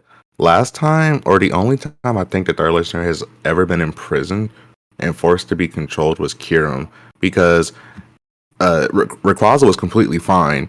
Giratina showed up to stop Cyrus. Necrozma was out of control. Nobody was controlling him, and Eternatus also. He was the only other one that was actually captured until he broke free himself. What about Xerneas and Yveltal? They were captured, but they weren't the third legendary. They were freed from eggs, though, so it's a little bit different. Yeah. So that's a plot line that they only have ever used, like spammed that plot line in like the anime. Because in the games, a legendary being captured has only been used like twice, with Kyurem and Eternatus, I believe. I mean, you could argue Giratina kind of is that way too, since it's Banished trapped in like its own world. Yeah, they crashed into his house, and he did the whole "you're on my turf now, so I can just." It's kind of like how people are like they trespassed on his territory, so he attacked them first. I really don't think he was actually captured. More or less, it was more like self-defense. Yeah, it was like Cyrus walked into the wrong house to rob. Basically. Could this be like, I have a weird theory. This is totally like off the rail if there's no basis behind this. Like, you guys remember like how Hoenn has like, we have 3 main legendaries there, right? The Groudon, Kyogre, Rayquaza, right? Yeah. The way that it works there is that there are the 2 main legends are the ones that need to be quelled by the third one, right? So the third one is technically the good guy, with the 2 box legends being the baddies, right? I'm thinking, is it possible, like this is totally off the rails, me just being tinfoil hat, okay? Is it possible maybe that like the way like Koraidon, Miraidon, whatever, the way they work, is it possible like that they literally are like the guardians? This guy sounds super crazy.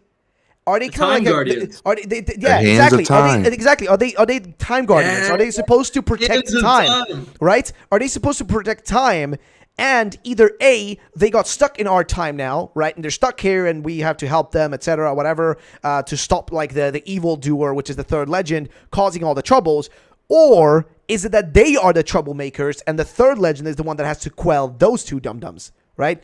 Is it possible that they imprisoned it? Exactly. Maybe they are not meant to be jumping time, but they're able to. Like, there's just whoopsie doopsie.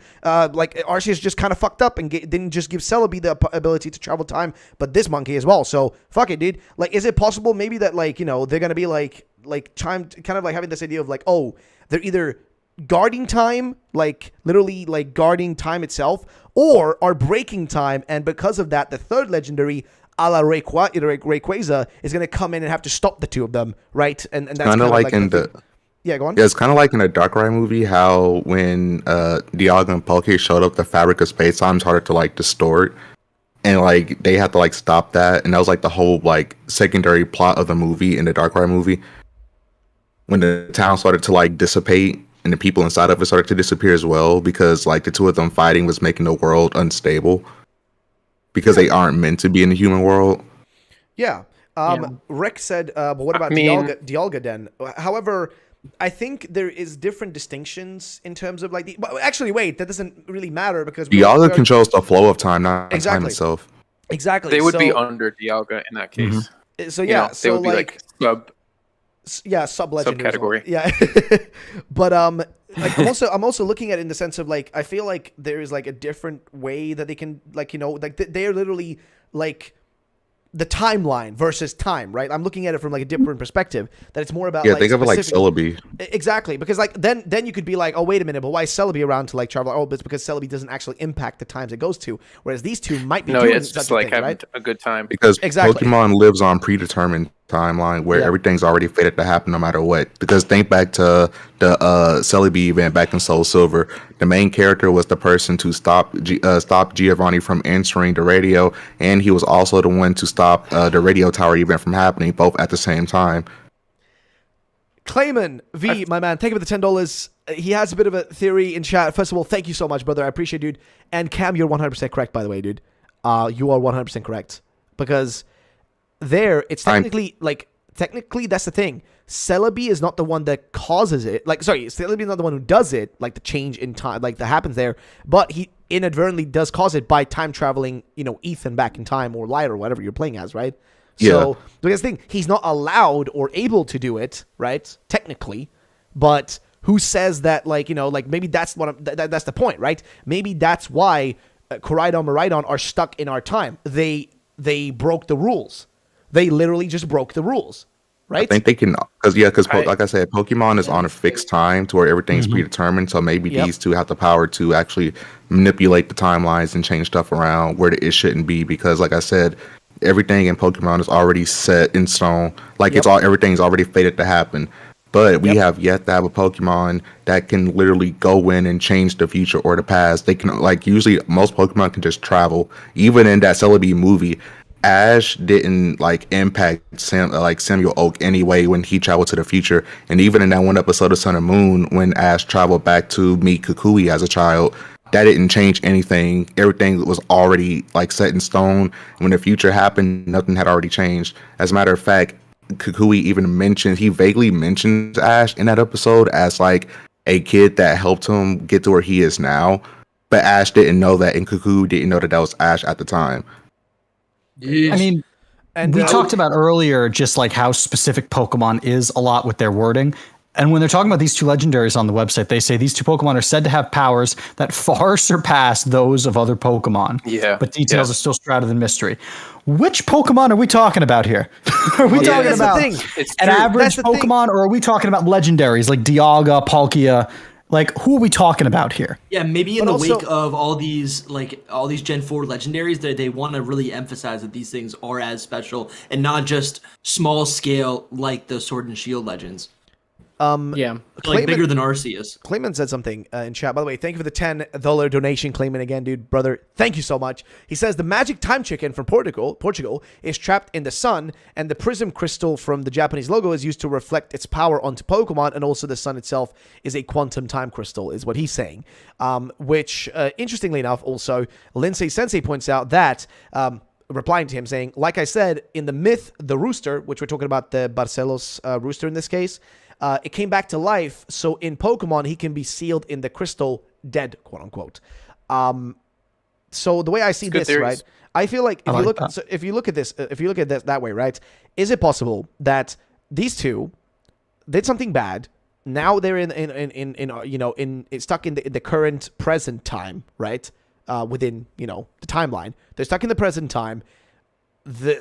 Well, I guess they maybe, or maybe it's not that case. Maybe they were the ones who sealed the other lad away, right? They were the ones who sealed them away, and somehow down the line in the story, the evil people, I guess the professors, are gonna probably realize oh, wait a minute, we don't really need Koraidon or Miraidon because they're gonna just be stuck. They're stuck here. They're not the ones who That's the thing. They don't look evil. No, I don't think they look evil, and I love this is not based in any leaks, but I love the idea that technically didn't look evil either. He just had a fat belly, but at the end of the day, my man was still evil, I really like the concept that these two Pokemon just building off of the ride, that kind of aesthetic. Yep. Are Pokemon that are traveling across the time stream. So they're not Pokemon that influence the time stream, but they travel across it. And for whatever reason, they're stuck in our present. One is from the past, one is from the future. Exactly. And these two different sides that we see seeming to form based on the professors in Scarlet and Violet are trying to use these Pokemon to kind of manipulate our current world to go to a point in time that they prefer. Perfect. And Yeah, I for whatever agree. reason, the third legendary has to do with kind of maybe interrupting that or stopping that or controlling that in some way. I love that Beautifully idea. stated. The way Perfect. you said it, preferred. Like they want to Perfect. go to a time period that they prefer. That is most human beings. Like everyone's nostalgic for a point in their period, point in their time of their life, or they're just like anxious to go forward to a certain whatever goal they have. No one's seemingly ever satisfied with the present. And maybe Yeah. that's kind of like the embodiment of these two groups. Yeah, Damn. I agree. Definitely work. So you have to go back kind of to like the original start of this whole conversation, which is what is the third legendary in the end. Yes. You know, like but like to Linky's point, I mean, I think that that's right on. Ride on. But You had to do it, didn't you, dude? You had to do it. I said it and I heard it. That's what happened.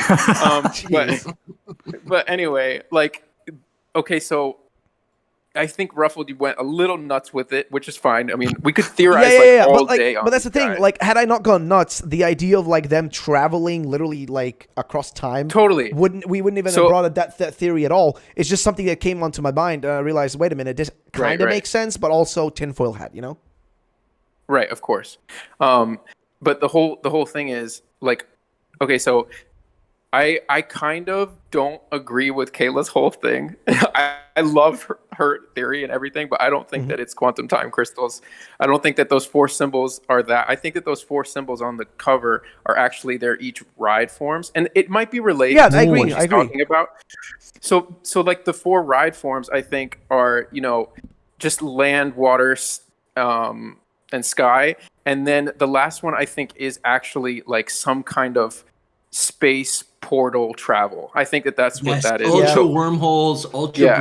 beasts, bring them back. Yeah, but dude, Yeah, it makes it's- sense. So, have you seen my video from today? Because like Lindsay No, I Sensei, haven't, dude. actually. Okay, I haven't seen like it. if you should have seen it, because within it, I talk about specifically the logos outside of what was being said by like Kayla.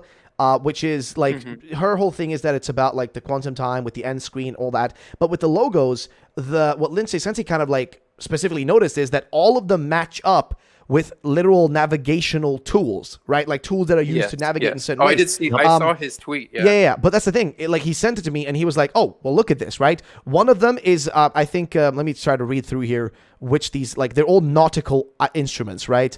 The one with like the 4 circles. I don't really know exactly what that one is. I do know that like the last one, the circle one that people like aren't really sure about, the one that's like kind of like kind of like a sextant like shape almost, you know what I mean? Like with 6 edges. I mean, I think it's 6 edges, or am I wrong?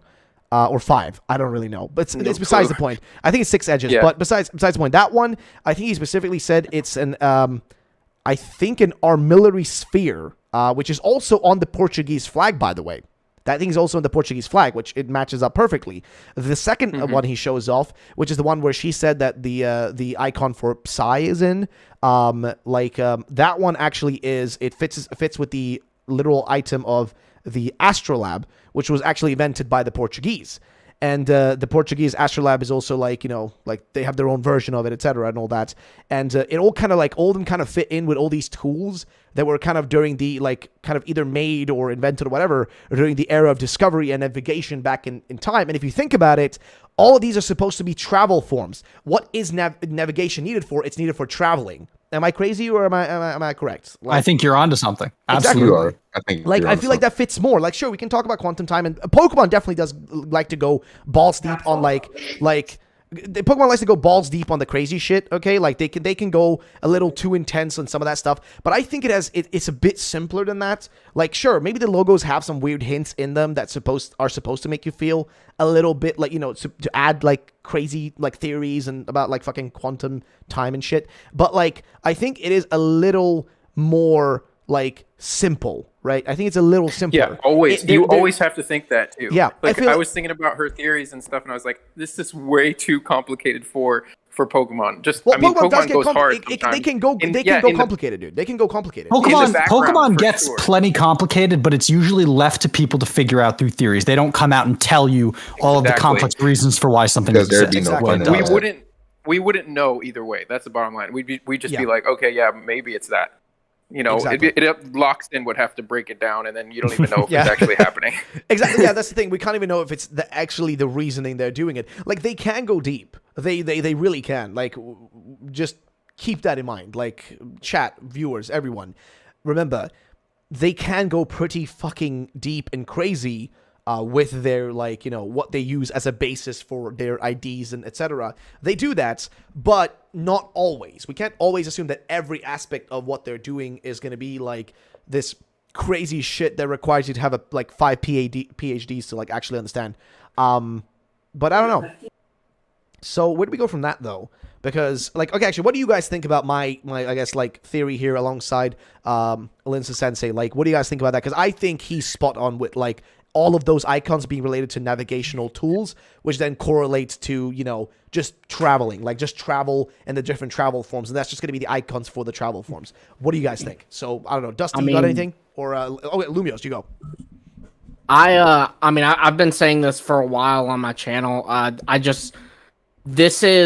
definitely think that it is a focus on travel. It is a focus on exploration, because not only are Spain and Portugal in the real world like the biggest players in the real world age of exploration way back when, but this is also quite literally Pokemon's age of exploration. This is the first truly open world game. So, it's kind of a no-brainer. They're gonna have hints, and it's going to be a big theme of the game. And we're already seeing that with the legends being rideable and all the terrains and stuff. I'm really just afraid it's not going to be that as enjoyable to explore. I'm afraid that true immersive traversal of the region is going to be limited to ride Pokemon, rather than having the option to use ride Pokemon versus just climbing up a mountain if you can do it the same way you can do it in Legends Arceus. Yeah, you see a lot of the mountains kind of have like paths winding around them though. So that leaves me a little more hopeful. I do think that, there are going to be some things that are not accessible without a Pokemon. You think back to Legends Arceus, like the first area, there are islands, like the island with the Alpha Infernape, and you later get Landorus at it. That cannot be accessed by you. You have to have Basiligian or Braviary to get over there.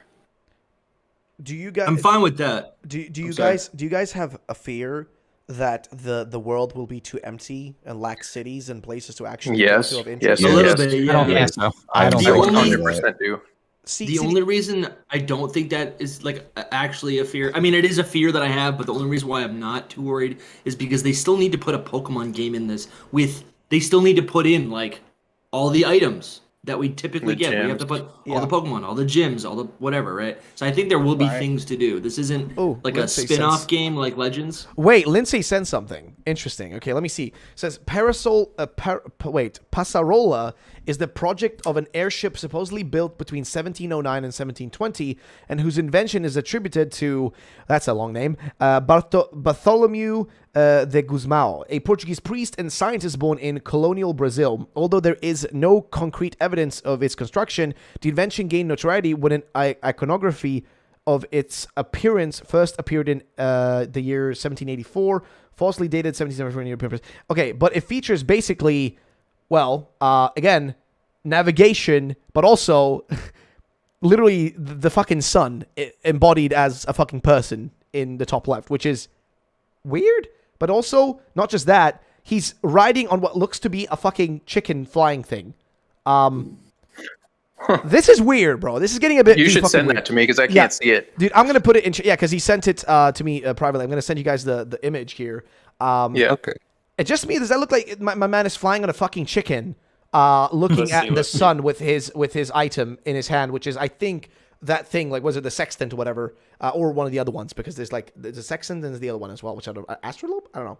But the head and the tail looks very similar to a peacock to me. Yeah, I agree. And that's what you've been talking about this whole time, like it being like, the cockatrice thingy. Yeah. I still am really. I'm gonna put it on stream as well so they can see it. But I don't know, like, this is getting a little weird now.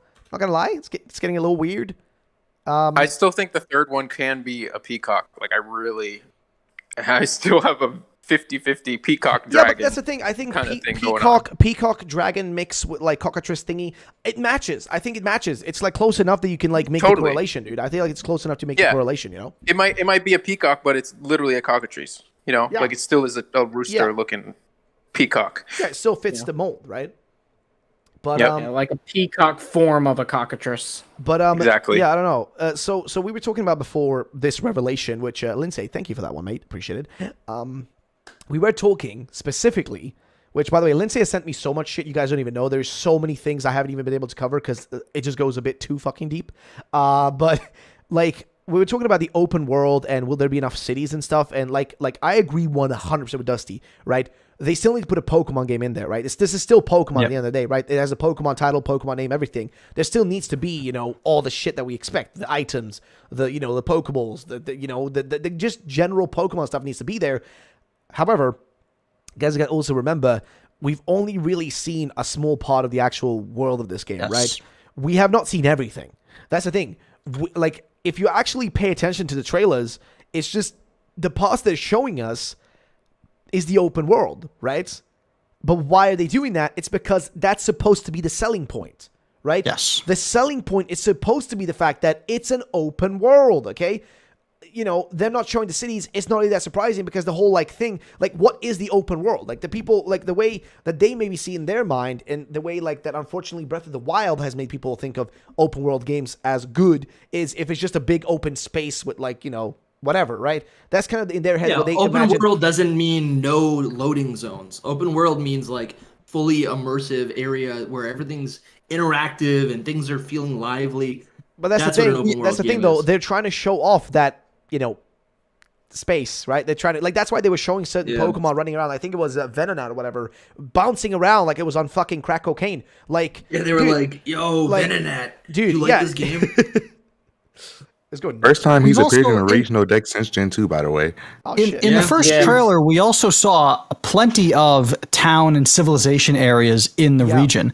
We did. They showed us, they did a pan through of what looked to be a big town or a city. At one point, it looked a little choppy, but we also saw the trainers presume their home. We saw what could be the Pokemon, the professor's house. We saw different locations, and I think it's also worth noting they haven't shown us the region map. We've Exactly. barely I hate seen that. how big Scarlet and Violet's world is. Yep. And in the last two games, in Sword and Shield and Legends Arceus, they did a pretty good job of building out human civilization and establishments. In Sword and Shield, the towns and cities were perfectly enjoyable. They were well laid out.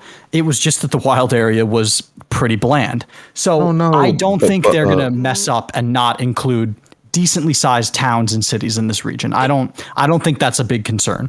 I feel like Balanria was I don't know a about big Sword and Shield. disappointment. Yeah, I don't know about Sword and Shield because I'll tell Sun you and one of Moon, my maybe. biggest things about Sword and Shield was literally that you can't go into any, like, you go into the rooms sometimes in some cities, but there's like nothing in them, or there's just like a door that's shut. You know, like you can't do anything in Sword and Shield cities. They're like almost pointless. I don't want a repeat of Wyndon from Sword and Shield, where there's like this entire city portion that you just can't go to, like the Ferris wheel and stuff. I love how When, there's a like, whole castle Oh my I cannot gosh. fucking do anything with. It's a giant So dragon yeah. castle, and it's just a hallway. Like, I love that. Both- Oh, thank you so much. An amazing castle. I thought I was going to be able to go inside and find, like, you know, ghost knights and shit, and people fucking doing wacky stuff. No. All I find Nope. is a straight fucking hallway. I can go outside and find that. I don't need that in a Pokemon game. I hunt trophies. Absolutely. That's it. Dude, it is ridiculous. I gotta say though, Eclipse in one of his little rants that he was going on said that the Scarlet and Violet map is massive. So I don't That's know if good. you want to believe Yeah. him, but he said it was massive. Like I do so, think. I think it is. I do though. think something. I think Go it ahead. is- I think it is massive, though. I mean, think about, like, seriously. I feel like we're kind of, man. Like, I feel bad for Legends Arceus because people just forgotten about that game. But like, I was playing it the other night, dude, like that's the live thing. on my channel. Come Bro. subscribe. Damn, dude. No, but I feel like people just kind of forgot that. Hey, Legends Arceus had massive, expansive areas. They weren't small. Why are we acting as if they were like? Sure, they're not as big as most other like open world games. they're empty though. Legends the thing Legends is- Arceus was not No, a small they're empty. game, and it also wasn't an open world game. But that's the thing. That's what I'm saying, though. Like, just true. now imagine removing that barrier between everything. Remove the barrier. Remove, like, you know, like just remove all the barriers to get to those locations and mash them all together, right? Yes. Think of that. But now instead of, like, you know, having a hub area, which is what basically like Jubilee Village was, remove the hub area and instead take it and split it in and put it all over the map. That's the way you should kind of look at this, right? I feel like that's the way you have to imagine this. Also, Timothy, thank you for being a member for 15 years. Says, oh my goodness, Ruffled. Can't believe it's been an entire year, my friend. Which one are you going for? Scarlet, Violet? Well, I mean, you can see the votes, mate. I'm going for fucking Scarlet as well as... wait, who else is going for Scarlet? I know Dusty's going for Scarlet, but who else is I'll going go for Scarlet. Who else is? I am. Lumios. There we go. I am. And the rest of 3v3. the peasants are going for Violet. The peasants. I mean, I think you guys are probably the peasants in this case, since we're like all futuristic over here. Yes. Yeah, you're right. You're right. You guys are cavemen. Yeah, canonically, we are Bro, probably we're old, dude. poor We're old. and have- No, you know what it is? We Because just we're older know days. what hard work is. We are old, dude. superior here. We are old men. We wanted to go back to the past. But oh wait, Lindsay's got more, but I'll check that in a second, mate. No, but like I think that the way you kind of have to look at this is take Legends, remove the barriers, you know, between all the zones, mash them all together, right? And then take the It's a cities fun game. and kind of just spread out the cities. You know what I mean? Just fucking take the cities and just spread them out everywhere, right? That's what I you gotta love do. that. Someone That's said just me making the noises. zones in Legends Arceus were like empty, but I feel like I there don't is a agree lot. with that. I don't think they agree were with that at all. either. I don't think so. I think that they're. I mean, there's tons of Pokemon. I definitely would want more types of Pokemon, or maybe like if we had like a weather system or something, which there kind of is a weather system actually. Like that, there would be more changes. But anyways, I also think that there's like little like loot boxes, and you can just go through and every time you open them up, you do your route, you open them up, you get new items. I don't know. I think there's tons to do. I think Legends Arceus deserves a lot of credit for how immersive it made its civilizations, even though there were very few of them. The Diamond Clan and the Pearl Clan had their little retreats, but they were full of people to talk to and lore things to learn about, and that wasn't even the main focus of the game. It was the open areas that you could explore. So if we're getting a more traditional Pokemon RPG here in that open world, I don't really think there's a ton to worry about with them including like bigger locations to explore. Yeah, I feel like the big thing that needs to be in this game is like actually substantial side quests, like things that actually things that aren't just like fetch quests. We don't just need lead. side quests. Yeah, Yeah, like I Side want to do quests are one also a thing that great- opens up new thing, and then like that branches off into 3 different things. That's how it's gonna work. Yes. You A know- great way to not dump exposition on the player is to let you learn about the region through side quests that are optional. Yeah. Dude, you know what great way they can do that? I think the best example of that is the Crown Tundra. I think Yes. the Crown Tundra is the best example of that. I love the Crown Tundra. I hated Sword and Shield. I think Sword and Shield are dog shit, okay? Straight up fucking dog shit. But the Crown Tundra makes me not think they're as dog shit, okay? Base Sword and Shield, dog shit. Crown Tundra, Every time you mwah. say dog shit, I think of Ku. What the fuck? I Oh, don't yeah, even- yeah, oh yeah, my yeah. God. Yeah, puppy Anymore. meal time, dude. I don't even think it's Central anymore. But like, dude, like I think just his way of confirming like that stuff is real, actually, right? I think that's what he does with that. But either way, dude, that game, the way it like worked is like it just lets you go freely loose. Like it told you about some of the stories and was like, hey, you know, oh, I've heard a story about like these Reggies that exist, and then guess what? You go and have to do these side like weird like side quests and shit to be able to get them, you know, like to acquire them in some way or shape. Like imagine that again. Like I don't care. Just give me the same legendaries all over again, but make the events with them unique. A great example from old Pokemon games that people just forget and never talk about, which I mentioned in a recent video, is like what do you call it? The weather trio. Sorry, I don't know. What are they? The weather trio or are they not? Kami trio. No. I'm thinking. Groudon, Kyogre, Kyogre. Groudon, Rayquaza? Yeah. Oh, Are they the Groudon, weather trio? yeah. Yeah. Okay, so Brother. those guys. Okay, if you want to get them in Heart Gold, Soul Silver, what you have to do to get them is a little bit more complicated than just the regular shit. You have to have unlocked the Kanto region first. You have to have like defeated Red. Then on top of that, you have to go and talk to I can't remember exactly who it was. I think it was Mr. Pokemon. You talk to him. Mr. Pokemon. He gives Mr. you a red. Pokemon. He gives you a red or blue orb depending on which version you're playing. Right. Then you have to make your way all the way way to the embedded tower to be able to find it there. And if you get both of them, if you catch, like if you have Heart Gold and Soul Silver and trade it over, you can go and show them to Professor Oak. He'll give you another orb, and you can go like make your way back to the embedded tower and find Rayquaza. That's just a small version of what you can do. Just like that's really the most bare minimum, right?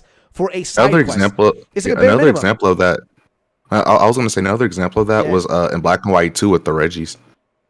And Cresselia too. They kind of tied story to it. Exactly, the whole like ghost girl thing, right? With like the feather and all that. I love that side quest. But that's the thing. Do stuff like that. They've stopped doing that. They like the Crown Tundra was the first time in a long time that they've done that again. But when I've been trying to look up information on X and Y, and there's barely stuff like that in that game. I've been looking up like information, like this has been like I've been trying to find info on those kind of things. I feel like there isn't as much of that around anymore, especially in Sword and Shield base game. There was nothing. That game was so bland in its base form. So bland. There was nothing there. But that's Sword and Shield lacked any callbacks to any previous generation, even in the post game. Like Looker didn't even show up. Yo, Zeros, thank you for the $5, man. I want Breath of the Wild style puzzle rooms. They need to have certain puzzle types to solve and get through. From there. That is a sick thing. Yo, we just got a dono, but actually has a really great opinion to it from Azeros with a 5, which says, I want a Breath of the Wild style puzzle rooms that you need to have certain Pokemon types to solve and get through. I think that would be sick. Imagine like you literally can't get past a certain point in the game because, you need to have this specific electric type Pokemon and this specific like water type Pokemon, or else you can't like get through this spot. And it's like not something that's told to you or whatever. Maybe it's just like a scripture on the wall that's like, shows like an electric icon and a water icon, and you're like, that's a bit strange. And there's some other paintings that look similar to maybe that's what they did in Crown Tundra. That's exactly what that's it, bro. They just need to do that. It's such a small I love that so much. thing. It's essentially like that's the better version of an HM, or if you do have an HM system, like make it where they're like the only Pokemon that fit that category can learn the HM to do that move, but it doesn't actually take up a slot in your moveset. That'd be the right way to do it. And we also saw puzzles in Legends Arceus that looked very much like a Legends of Zelda game. Yeah. They can definitely make that work. They can do it. They just have to do a lot of it because that's the thing. You can't do like 5 not of just those. one thing. Exactly. You can't do like, we did 5. Okay, that's good enough. No, that's not good enough. You need to do more because. Ruffled, I gotta send you a Boston hat. Dude, this is not even mine, bro. This is not even mine, by the way. It's it's my girl's. Listen, in Europe, people don't. 99% of people don't even know the meaning of these fucking icons. Okay, 99% of people don't even know the meanings of these fucking like things. Okay, 99% of people don't. Teasing. I don't watch sports. I play Pokemon. Dude, I don't fucking. Who cares about baseball? Let's be honest. Who fucking cares?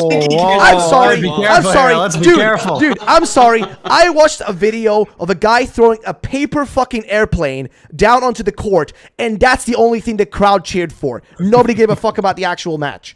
Okay, that was the most. Literally, even the guy in the video was like, and that was the highlight of the match. And I'm like, wow, that's sad. I'm not gonna watch baseball then. So there you go. Don't give me no shit. Like baseball, poo-poo. It's American sport, not good. You should watch football, eh? I mean, American football actually seems fun. I mean, brain damage, all that kind of stuff. Cool. Either way, ladies and gentlemen, where the fuck were we? I have no idea, dude. I lost track. I just got a DM from a viewer, Ominous Optic. He sent me, I think Lumio's post was talking about this or posted this last week. Let me get it in the chat. It's an image of something from one of the trailers. They're saying that it could possibly be the 3rd legendary. I don't totally understand this. I know Lumio's post was talking about this. Oh, he said that was Palmy. Yes, I said it was Palmy. I think it's Palmy, but I don't know. It's jumping. That's what it is. It moves like a little rodent. Interesting. Okay, I see that now. It would be too small to be a legendary, wouldn't it? Or unless, shit, never mind. I mean, there are mythicals like fucking Celebi and shit, so that's possible. Or like Calyrex. Dude, by the way, to throw it up. He just didn't do it. I like how Calyrex is a legendary, but we just kind of like forgot about it. Like he's apparently a title legendary, so technically Gen 8 has 4 title legendaries. I like how Calyrex just needs your help dealing with one of his issues, and then he just moves on with his life. Dude, Calyrex is one of the best things, bro. But like, it's just funny to me because it's like, let's be real, we're never gonna like deal with it again ever. No. Never. It's No, done. probably not. Like it Maybe- literally maybe was just a because they remake, have to but- fill in. Like they had to be like, oh shit. Well, okay, we need like somebody to fit the plot here. Sword and Shield So- remakes. Oh my gosh. Shit, and we need a new Pokemon. God fucking damn it! How do we do this? Guys, any ideas? I don't know. Maybe two horses, and a king, and he needs to get them back. How about that? You're a genius. You're promoted. But I don't know, man. Like, I mean, you it can't just- deny that the little like story that they gave us with him was not like enjoyable though. It was cool. I thought it was. It was cool. fine. I'm not saying it was anything bad. I'm just saying it's like they just kind of did it, and now it's like. Like think about it this way, Yeah, right? yeah. Lugia Calyrex was Lugia cooler. makes a Yeah. return once in a while, right? It's like a present Pokemon. It's like present within the world, right? And the fact that the People legendary love birds, Lugia. etc. Right? But that's what I'm saying is like certain legendaries are present within the world and they do things. Calyrex is just up there in the fucking like cold ass mountains, just kind of chilling with his horses. It's like Yeah, I Unless like we the go fact back that to the Crown Tundra, it. we're never seeing that guy again. Yeah, That's I what like I the fact mean, that the dude. horses were actually evil, though. Like the fact that they were actually like attacking people. That was like my favorite part of the they were DLC. That is Yeah, cool. when they were attacking like the old lady in the village, I thought that was pretty cool. The fact that they were like legit just chaotic. Yeah, that was really cool. all right. A little tease the Legends kinda- I mean, I can talk. I have can some- say some things about the third legend. You can do. Or do you wanna move on? You go into. You go into that. Let's make that the final part, and then after that, I want to go into a theory about the rival. But let's start with your things, or like end it off on your thing, and then we'll go over to the I theory. think they're wanna going to be bring up. Dragon Normal type. The third legendary could be Dragon Normal type. That'd be cool. That'd be pretty cool. Oh. Yeah, that'd be pretty cool. But yeah. So wait, well, who's It it? Soul, definitely could Soul, fit. Did you have like a bunch of info? Info drop us. Go. I mean, I don't have too much. I don't have too much info, but All right. with what you were talking about earlier, this actually ties in. The last thing I actually tweeted was that I had heard somewhere that Spain was like the land of the sun, and so I looked it up on Google. But it's actually the land that the sun never sets on, which is like it's like a title that was given to the exploration period of Spain. It started with Spain, that whole title, and the title moved on to England and then to another country, I forget. But basically, it's just that their empire didn't end for forever. Basically, that's what it was think like France signifying. holds But that just if you today. think about it, I think the if French you hold think that about title it, it just today, has. Yeah, probably. Sorry, the delay kind of if you fucked it up. think yeah, I heard something about France. Go on. But so basically though, with it having to do with the sun, you think about that. Just a never-ending sun kind of thing. And you look at the scene with the legendaries in the trailer, and they're both looking at the horizon and the sun, like as it pans up. You know what I'm talking about? Hello. Yeah, when it pans to the two of them on standing on the rock, I believe. Yeah, I remember that. Yep, when they're both on the rocks, you'll see like them on the rocks looking at the sun. Yeah. And I think it ends with that. Yeah, it does So end with it's that. just it's just really sunlight and light. And another thing that we're just not thinking about, and I've been questioning it myself, but I know it's like true, is the whole type changing gimmick. Like that's a thing that's in here, and it's like, how does that fit into time and light and color and all of that stuff? Well, that's assuming that it is to do with type changing still. Like that's assuming that's still the case, right? Because it could be that that's not even the case. That we might have misunderstood. I really believe it. I do believe so as well. I do so believe so as well. But like you never know. We could have been totally wrong along the way. But We need another trailer ASAP. True. This is why I said the last week, trailer didn't maybe. reveal enough. there is Someone call Masuda. there is a lot. He's from, retired. There's a lot of like what Lindsay sent me It just- specifically with like how it maybe even connects with like the whole like sundial in like Kalos and all that. There's some stuff about that. I remember you What is it, sending the me stuff. moon dial? Yeah, Or what- sorry, Yeah. yeah. And then there is Moon the dial, the yeah. moon dial, and then Oh, there is dude, there is a sundial as well somewhere. Like, there is a lot of stuff that specifically points to the sun, like specifically, Bro. like so much stuff that points towards it. Also, I'm just wondering if like the third, oh my if god, the third legendary it's a like, has 50-50 anything split, by to the do way, with it. guys. It's a 50-50 split. Oh, really?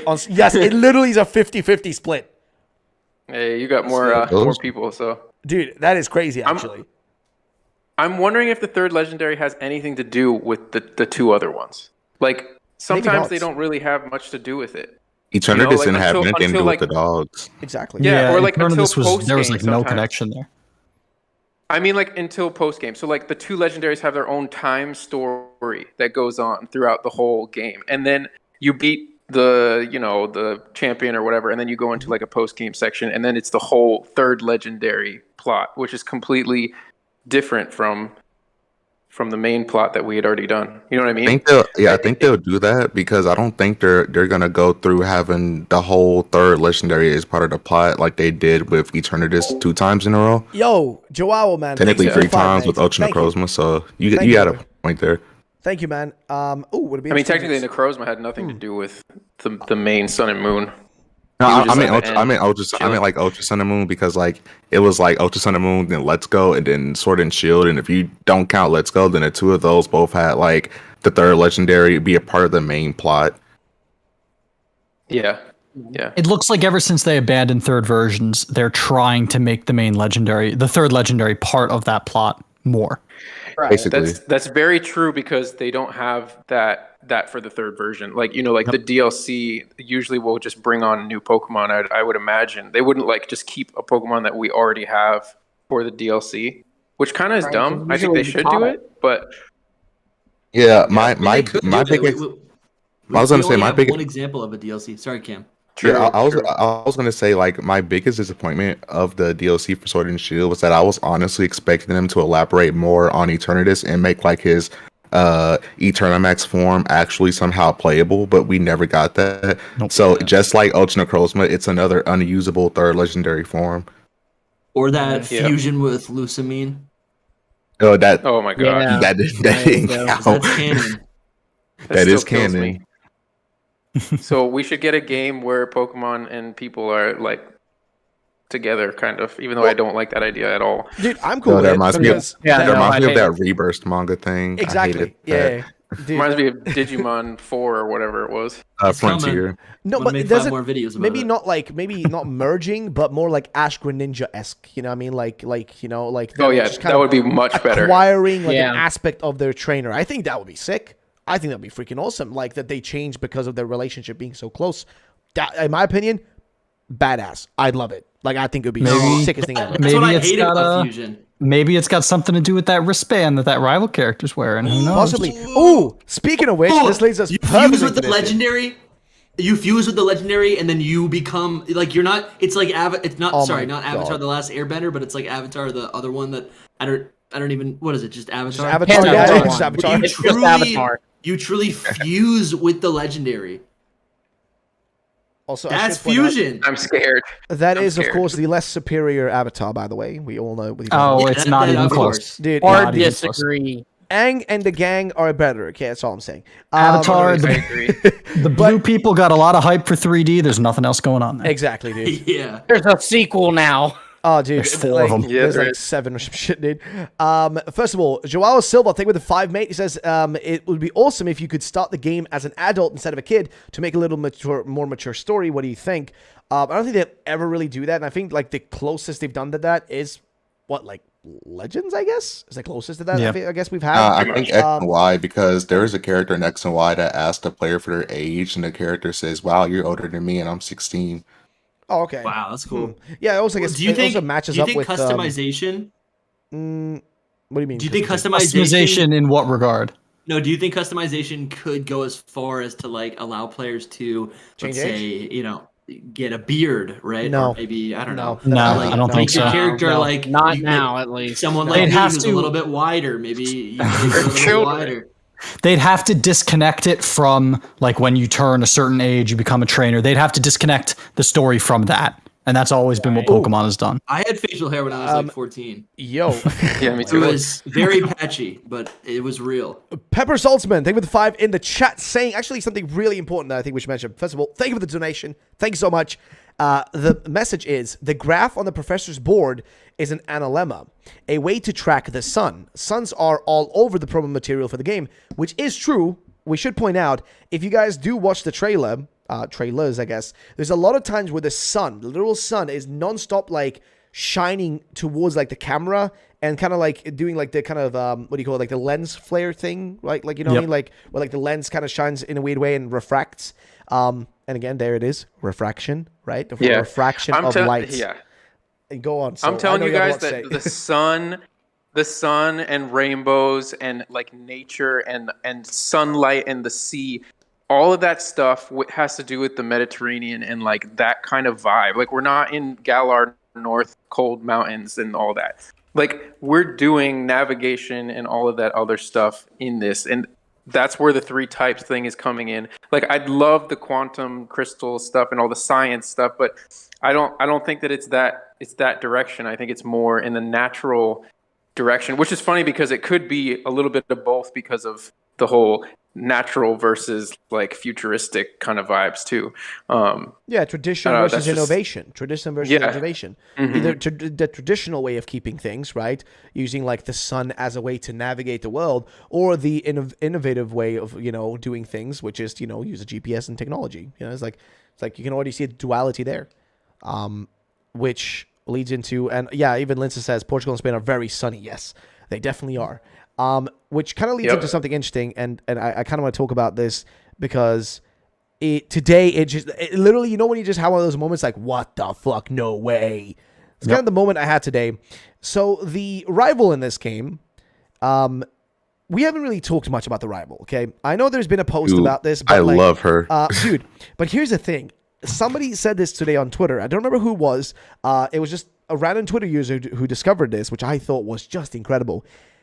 If you look at the character's name, which is what is it, like Nemona, right? Nemona. Okay. Now, listen. Read her name backwards. Okay. I saw what you're talking about. Her name backwards is an omen. Okay. No, she's an omen. Yes, a omen. She's a literal an omen. Okay, so for those who don't understand, crazy. Those who do not understand that word, I'm just gonna give a quick explanation. All right, a omen. Absol. Like, wait, what? Absol? Sorry, I'm sorry. I'm so lost. I'll be quiet. No, I'm so lost. I'm like, wait, what? Absol? Where did Absol come from? There's Pokedex entries that say Absol is like a bringer of doom. Like if you see one, something bad is gonna happen. So it's a bad omen. It's a bad omen, right? So for those who do not understand it, okay, far-fetched. No, it's not far-fetched. They do this shit all the time, okay? I mean, come on, they literally named the professors after goddamn trees, all right? Like, they do this shit all the time. But listen, she's an omen. An omen is not always bad. An omen could be either like a premonition of something good or bad, okay? You can have a good omen, you know? You can have a bad omen. But she's a omen. We just do not know what. So she is basically what they're trying to maybe tell us here is that, she's the bringer of something. Like, down the line, she's the bringer of something. But is that a good thing or a bad thing? We don't know. That is, honestly, that's time. That's like, it's a prediction of time. Mm-hmm.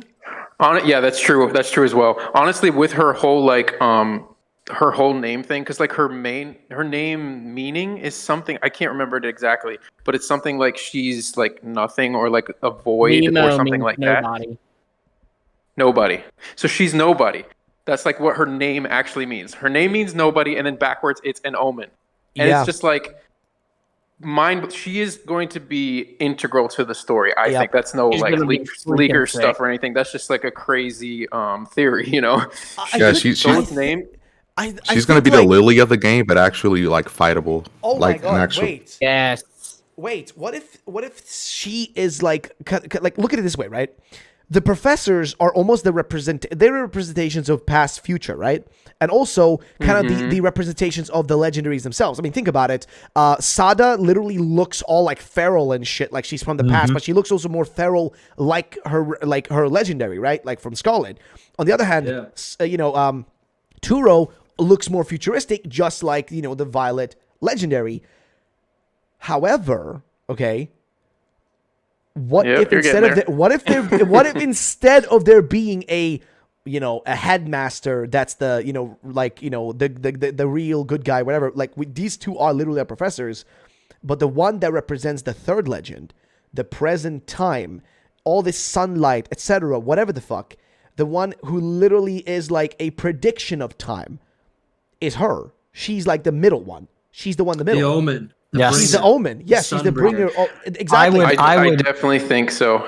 Dude, I would add on to that and go, on the website, to go back to the website, they describe her as having a sunny disposition. So another reference to the sun. Oh my God, just really? in the first line. Go. Yes. Wait. Your friend Nimona Wait. has a sunny and energetic disposition. Oh my God, you're right. It literally says it there. So let's take a look at the two themes that we've been talking about: Holy the present, shit. or the past, and the future. Nimona, by all accounts, looks like a very modern Pokemon trainer, someone who's living in the present. But she's wearing a traditional uniform though that fits into the present time, right? Like she Girl, I is, am loving and this right everything. now. If we're talking about and theorizing that Nimona is important to the main story of this game, frustration with the present is what leads people to want to go to the past or go to the future. So her presence as an omen, also connecting to her present, her modern attire, could all just go into this whole past versus present, like push and pull that we seem to be dealing with this whole story. Wait a fucking minute. Wait a minute. This is Linky's like final. Wait. I just thought of something. One more. Wait. Wait. Wait. Dude, this is gonna sound super fucking dumb, okay? This is gonna sound super dumb. But like, you know how we kind of, when we look at these games, we kind of think of the whole like light spectrum with like ultraviolet and infrared and all that shit. Yeah. Yes. Yeah. Well, she has a little string of green coming up from her head, right? Like a little bit of string of green coming up from her top of her head. I'm just thinking, does this give anybody else the feeling of like gamma rays? I'm thinking gamma rays. For whatever the fuck reason, I'm thinking like, another, like, dude, all the other side of the fucking spectrum. We have officially jumped. We've officially jumped the shark. Dude, no. Listen, in some weird way, no, because like I think gamma rays, listen, all this comes from the sun at the end of the day, but I think gamma rays are the ones like, if you go the other side of the spectrum, where I think that they get dangerous, right? Like that's where like like it gets bad for us. Like we cannot like our UV body is bad for you. Yeah, but that's what I'm saying. Like gamma rays are like, oh, you're gonna like, this is the shit that gives you like not cancer but super cancer. Okay, like Suddenly we're talking about uranium version. This is shit that kills you on the spot, man. Because you got like the way it goes is you got the visible light, and then you go to the left or the right, right? You go to the right, you got infrared, microwave, and radio waves, right? But if you go to the left, you got ultraviolet, and this is where it gets like, again, bad for us and dangerous for us. Ultraviolet, X-ray, and then at the end of that shit is gamma rays, where it's the most fucking dangerous, okay? The way I'm looking at this is, like, if you look at the colors here, the one that, like, I think matches the best with, like, gamma is actually, if you look here, is just, well, I mean, the end of, like, purple, and, like, this is just white there, mostly. It's just the color white. This is my thought. Yeah, go on. We're hoping somebody with their homework tonight. Yeah.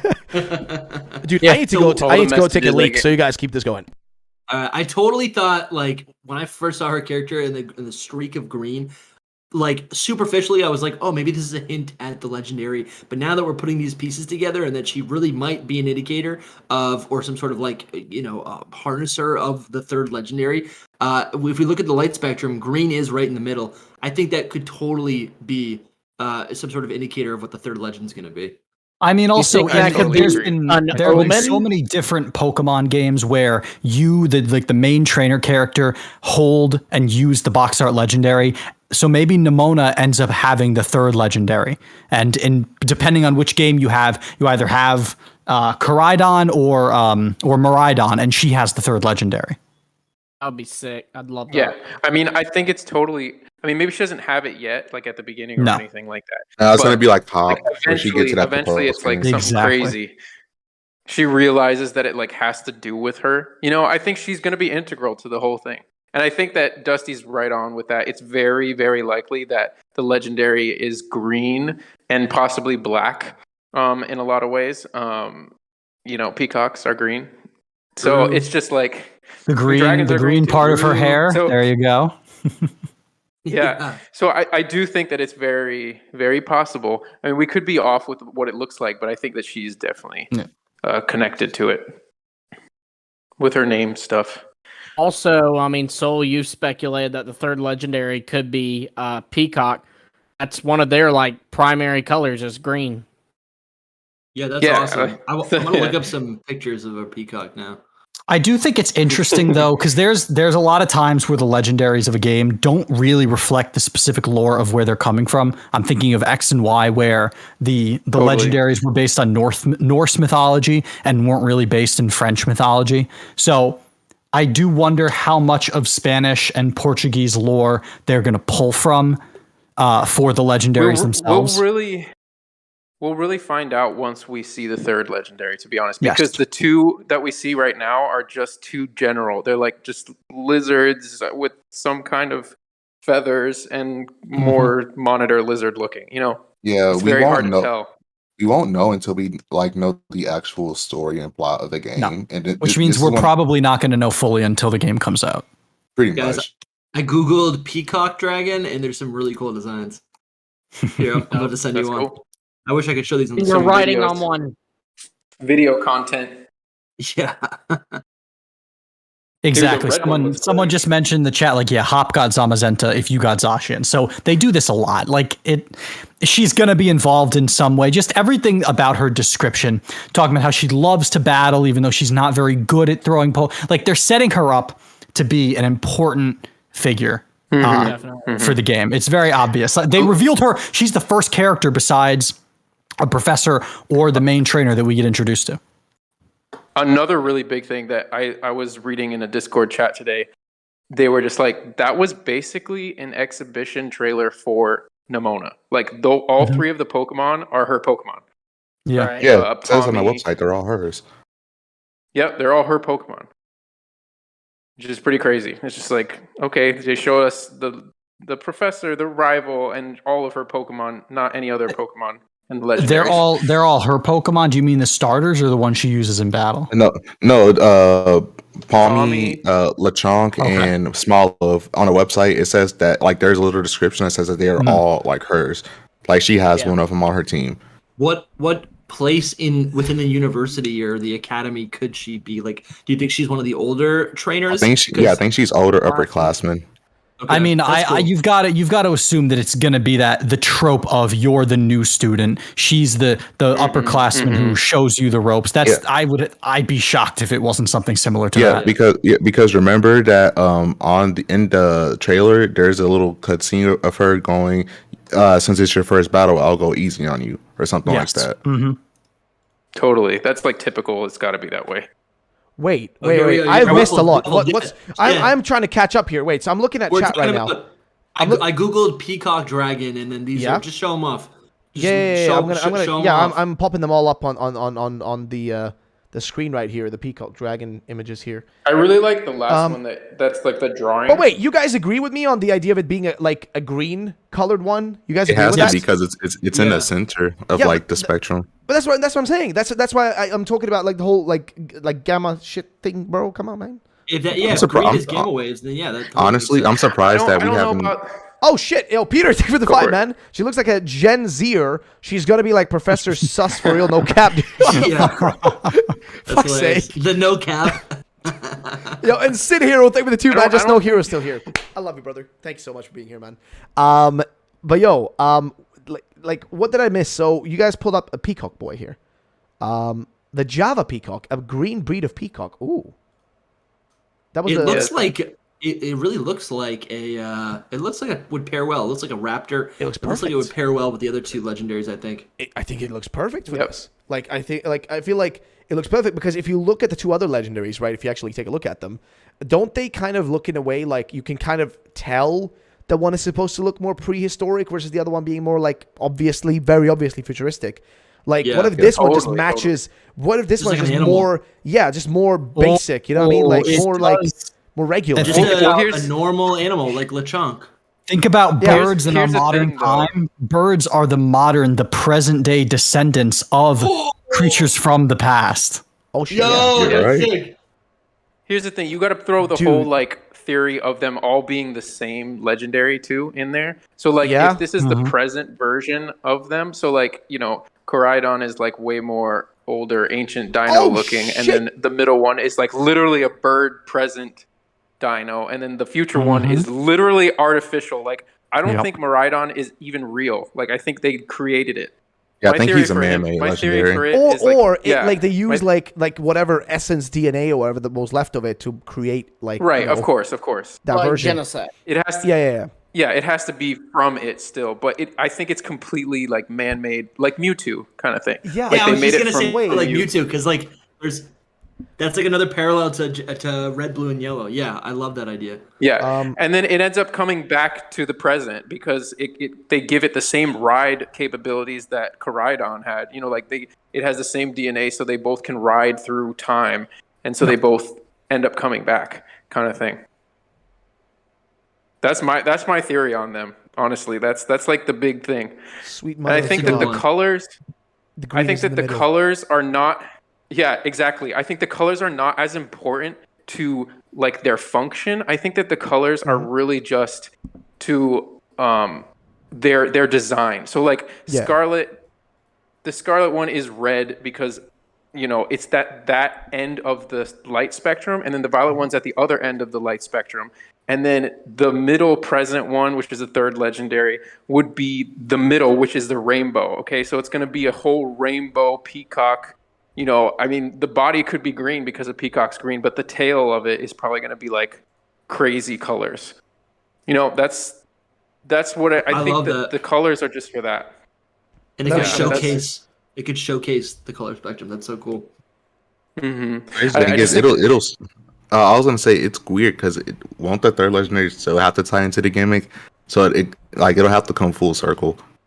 I mean that ties in right there. Like it just being it's gonna be like a light kind of thing. So I mean, like the whole third rainbow legendary light thing. doesn't always tie into the gimmick, though. True, it doesn't. It doesn't. There's the possibility that it has nothing to do with the gimmick, but I just feel like it.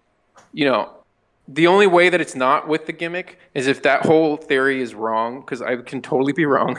But you know, like, and it's just like Nimona, and so like the third legendary is like this black, you know, like sucks up light kind of thing, or has something to do with sucking up time, or just is the present version of Koraidon and Miraidon. You know, and it has nothing to do with the gimmick, and the gimmick just has to do with the sun, like the actual literal sun of the region. Do you know what I'm saying? Yeah, you're right. But like I did get an interesting, I think, kind of breakdown on specifically Nimona here from the podcast, who said, well, he pointed out the same thing about the name, right? With Nimona being an omen backwards and Nemo being nothing. But then, like, you know, an omen of nothing, the end of all time. If you tie the sun aspect together, the sun going supernova, like Dusty was mentioning earlier in the podcast, sun going supernova, destroying everything, really turning it to nothing, literally. Yeah, but the nothing is not only the end of time, but also the beginning of time, theoretically. It both is and isn't at the same time, right? It's like the Schrodinger's cat of existence. It's like that's actually it isn't alive at the same time. Because if it was just the end of time, then that wouldn't make sense. That wouldn't feel like a balance. That would truly be the future. But it could make sense if it was integral to like the plot. So like let's say that she's got an omen of the end of time. Do you know what I mean? So like the two time legendaries are coming to try to stop this giant sun destruction, basically. Because whatever the third legendary is doing, the sun's gonna blow up, and basically that's kind of what you have to end up stopping. I read a rumor that said it was just like one of those like wish list rumors where saying that the rival will essentially just take on whatever ideology of either game, and I think that totally makes sense. And you basically get to watch your friend, your mentor, your whatever, right, your rival, like sink into. I have Star Wars on the brain, so I'm saying like it's like watching Anakin fall to darkness. Like whatever ideology. That would be cool. Yeah, and then you have to like fight them and battle them, and it's like they become your enemy for a time until you defeat the legendary, and then you know. So it's guys, like your rival is the guys. I have the craziest shit to show you just now. I have the craziest fucking. Just wait, okay. Look at stream for a second. So you guys okay. So look at stream. Look at the stream right now, okay? All right. This is from Lindsay Sensei, okay? So let's make something very clear. So right here, what do you guys see? If you can see my stream, is it up to date? Do you see the flags of Spain? Yep. Yes. Yeah. Okay. So let me make something very clear. Okay. Look at this. The first one is the current Spanish flag, right? It's the current Spanish flag, and guess what? It uses, yellow and red. The old version is the one on the bottom that uses, well, guess what? Purple, violet in it, right? That's the past version of it. So past, current, past, future. But you know what's interesting? These games aren't just based on Spain.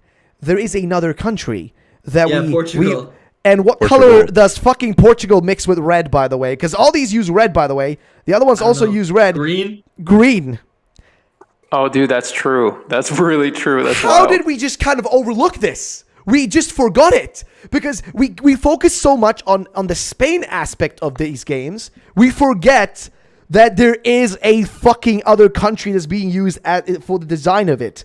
Portugal has green in it. The other two have purple and, I guess violet and scarlet. And this one has green.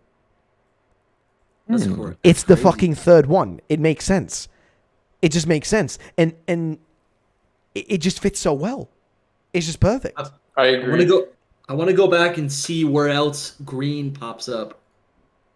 It's perfect. Sorry, I'm typing these things down now. Dude, go for it, man. Go for it. Somewhere. Just make sure to give a shout out to Lindsay Sensei, by the way. Give him a shout out because this man, I swear to God, dude, you guys don't understand. There's so much shit that I haven't even shared here on stream, and I haven't even fucking put anywhere because he sent it to me, and it's just, bro, it's giving me like a brain hemorrhage or some fucking shit because I'm like trying to compute it all. I mean, it makes so much sense with the red. I think I also noticed something. You notice how on the visible spectrum, the ultraviolet and infrared thing, yellow is also right next to green, and then in both flags, yellow is also a recurring color that's always in the center, along with green. Yep, totally, exactly. Just like which it makes Spanish sense flag. too because historically they're going to be close together too because they have been neighbors for ever. It would be impossible to make. It would be impossible for them to make a region just about Spain when Portugal is like attached to them, like right next to them. You know what I mean? Yes and no, because literally Galar, you can't use that one. Scotland and Ireland. But that's the thing, you can't really use that one because I feel like they specifically went all in on the whole basing it on England rather than United Kingdom combined or whatever. They didn't use Britain as a whole. They just kind of went for the England part of it, I would say, rather. You know what I mean? I know, but you could say the same thing here. And then Scotland was wasn't Scotland all those kind of the whole point of or actually no, there was the Isle of Man for the Isle of Armor because that's literally in the name. Mm-hmm. And then the Crown Tundra, I think that was supposed to be kind of your Scotland in that game, the north, so to say. Sort of, I'm guessing that's kind of what they did with that. Kind of. But no, what I'm trying to say is more is I feel like specifically with this because there's so I get it. Yes, those are also connected and all that. But something about these two countries, because they're so direct with each other, you know what I mean? Something again, the thing you also have to remember. So. The thing you also have to remember about the Galar region and it being based on the UK or England, whatever, right? Is that again? That's all considered as technically one singular thing, right? They just take it all and plump it together as the UK, United Kingdom, right? Whereas, Spain and Portugal are separate countries. So if they ever in the future wanted to make a game based on Portugal, it'd be kind of, or let's say Spain in this case, right? Then, in the future, but we want to have some stuff from Portugal too. Well, it's kind of dumb having to make another whole region just to include, a country that maybe it wouldn't be enough content there for them. I mean, I think there would be, but maybe in their minds it wouldn't, for them to be able to make a whole game around it. Instead, including both just makes sense. It just makes sense. And the colors match up perfectly. It totally makes sense. It made sense for them to do it for Galar too, but they didn't. But I dude, hope so. I'm not trying to Dude, if they flip I'm not trying to say you're wrong or anything. No, you're correct. They didn't go all in on that there, but at the end of the day, they can, just because they didn't do it one time doesn't mean they can't do it now. You know what I mean? Yeah, absolutely. It also depends on how you look at it. Of course, now I'm totally disrespecting all the Welsh. All the Welsh, Welsh too. The Welsh, the Scottish, the Welsh, the Scottish, the Irish, the Northern Irish, everybody being fucking insulted. By the way, no, I don't know, but yeah, you guys can spitball it from there. But yeah, I just wanted to show the flags because it just fits perfectly. It's just literally perfect. Scarlet, violet, and then green, I guess, which sounds weird when you say it along those two badass names. But yeah, you guys got any thoughts, any opinions? Yeah, I mean, it could be Scarlet, Violet, Viridian or something. I was thinking olive. So Yeah, that was green. Like, that means green. the thing in Sword and Shield, right? The like orange and grapes thing in Sword and Shield also had like an olive-looking branch with it. Oh yeah, You know what I'm talking about? Right. Like the little hint. I think I know Yeah, what you're so talking what about. Sword you're and saying Shield. is Smoliv is the third legendary. Yeah, I was gonna say Smoliv is the new Nebby. It just evolves into like this friggin' crazy olive. Hey, all I'm saying is Nemona's using it. Nemona has a Smoliv on her That's team. true, and Nebby was always crying as well. My God. Ali Baker, Hey, thank you for the Smoliv's cool, 5. man. Thank you for the 5. She has a question, though. I don't know if you guys can answer this. She's asking, how long after the main games came out did we get the Pokedex with all the Pokemon of that region? I think we got that even before the games came out. Because that like often gets out with the leaks, I would say. Right? Yeah, I was about to say, are you talking Yeah. data mines or are you talking the actual like Actual release? official Well, thing? that depends on how fast somebody plays through it to get the full Pokedex. Or do you mean officially when they reveal it? Yeah, when they just put that reveal on it. Don't they just put that on the Pokedex website where you can just type in a Pokedex number? Yeah, but like when did they add that? I don't know. But also, it doesn't really It's matter. like within a month. Like, I don't think it Usually. even matters. I'm going to tell you right now, Ali. I don't think it really matters because we will have all that information leaked. Okay? Yes. Oh, The without week leaks. before, Okay, we'll have she it says data without mined. leaks. She says without leaks, though. Without leaks. The day of. I mean, because you'll have someone like Cerebi who will play it, and then it'll all get put true. online, and we'll have. I think all the though- Pokemon. Yeah, oh, but she's asking officially. Like, when do they yeah. put it on the Pokemon Pokemon website. website and everything? Well, I mean, I would think officially is just when the game is out, because that's like sometimes they take I'm like glad- weeks I to think a reveal month. trailers with the final Pokemon. I think for about a a- year. I think about a month. Official artwork. I think it's about a month after. You know the why? dust has Because settled. it takes about a month for the guidebooks to come out by then.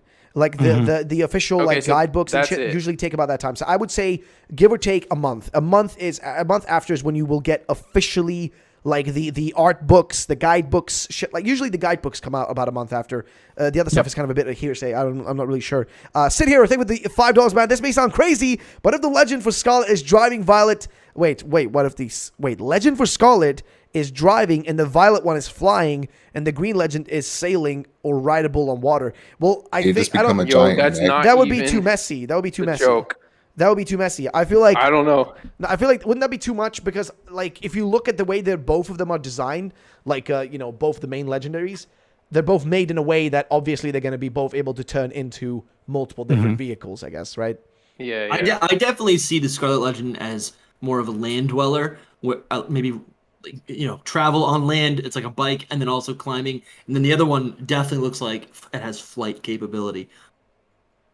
It's like a hover bike.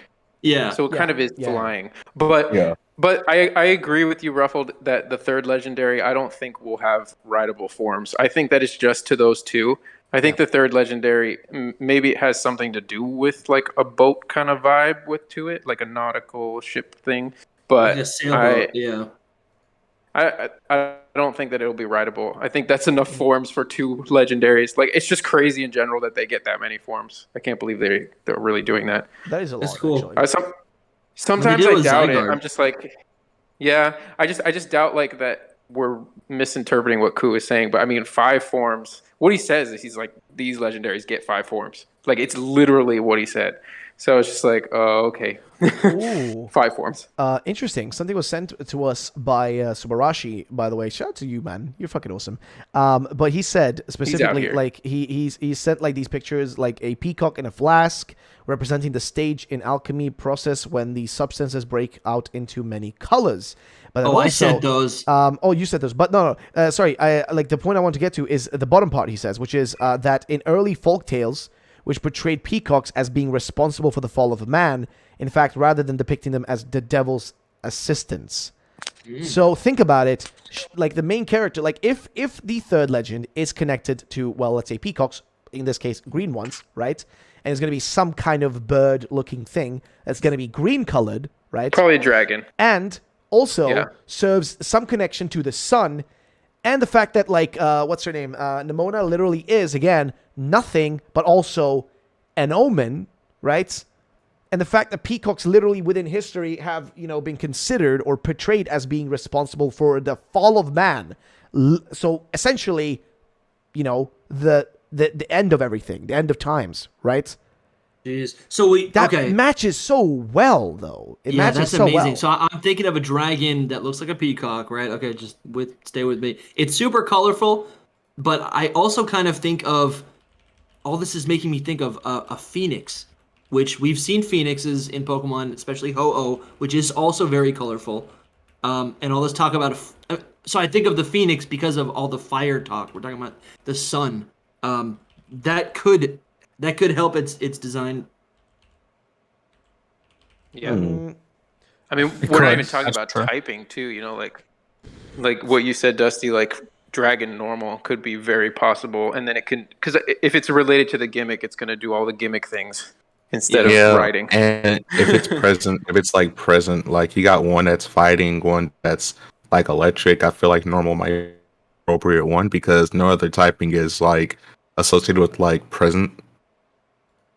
Dragon Fairy is way too busted. Like that. Yes, it's too crazy. That would be cool. Actually, if fairy makes sense. Hey, they could do it. They did normal ghost, so they can do it. That's technically like sure, it's not behind Legends, but that's also busted. So like they can technically do it. Wait, who's normal ghost? Oh Sui and Zoro and Zoro. Yeah. Like that's busted. Come on, we can't act as if that isn't like ridiculous. Like it is ridiculous. That's true, and they did. Dragon types, what does it have, like types one were weakness? busted in Pokemon for generations before they fixed it, so they don't that's always care what that much. I mean, but like, let's see. Oh, Pengy says, Ruffle, don't you think that the Mona's green stripe on her hair could also represent Celebi because it's green? Maybe. Sure. Celebi's got those little. Yes, but... It's got those little, like tufts of hair. Or like antennae that look like its little thing, but I don't know if there's actually going to be a connection with that. Well, you never know. They do like bringing Pokemon back in some shapes and forms and stuff like that. Yeah, so I don't know. Celebi just came back in the Zarut movie too. Oh yeah, yeah, exactly. So they love putting Celebi everywhere. Okay, they just fucking love doing it. All right, so we've gone through a lot of these theories. We've already been running for about 2 hours and 40. Holy shit, it's been long. So I think we're gonna end it off with like a final kind of thingy here, which is when, like, because we've already theorized about this, but when do you guys think the next trailer, just prediction wise, okay?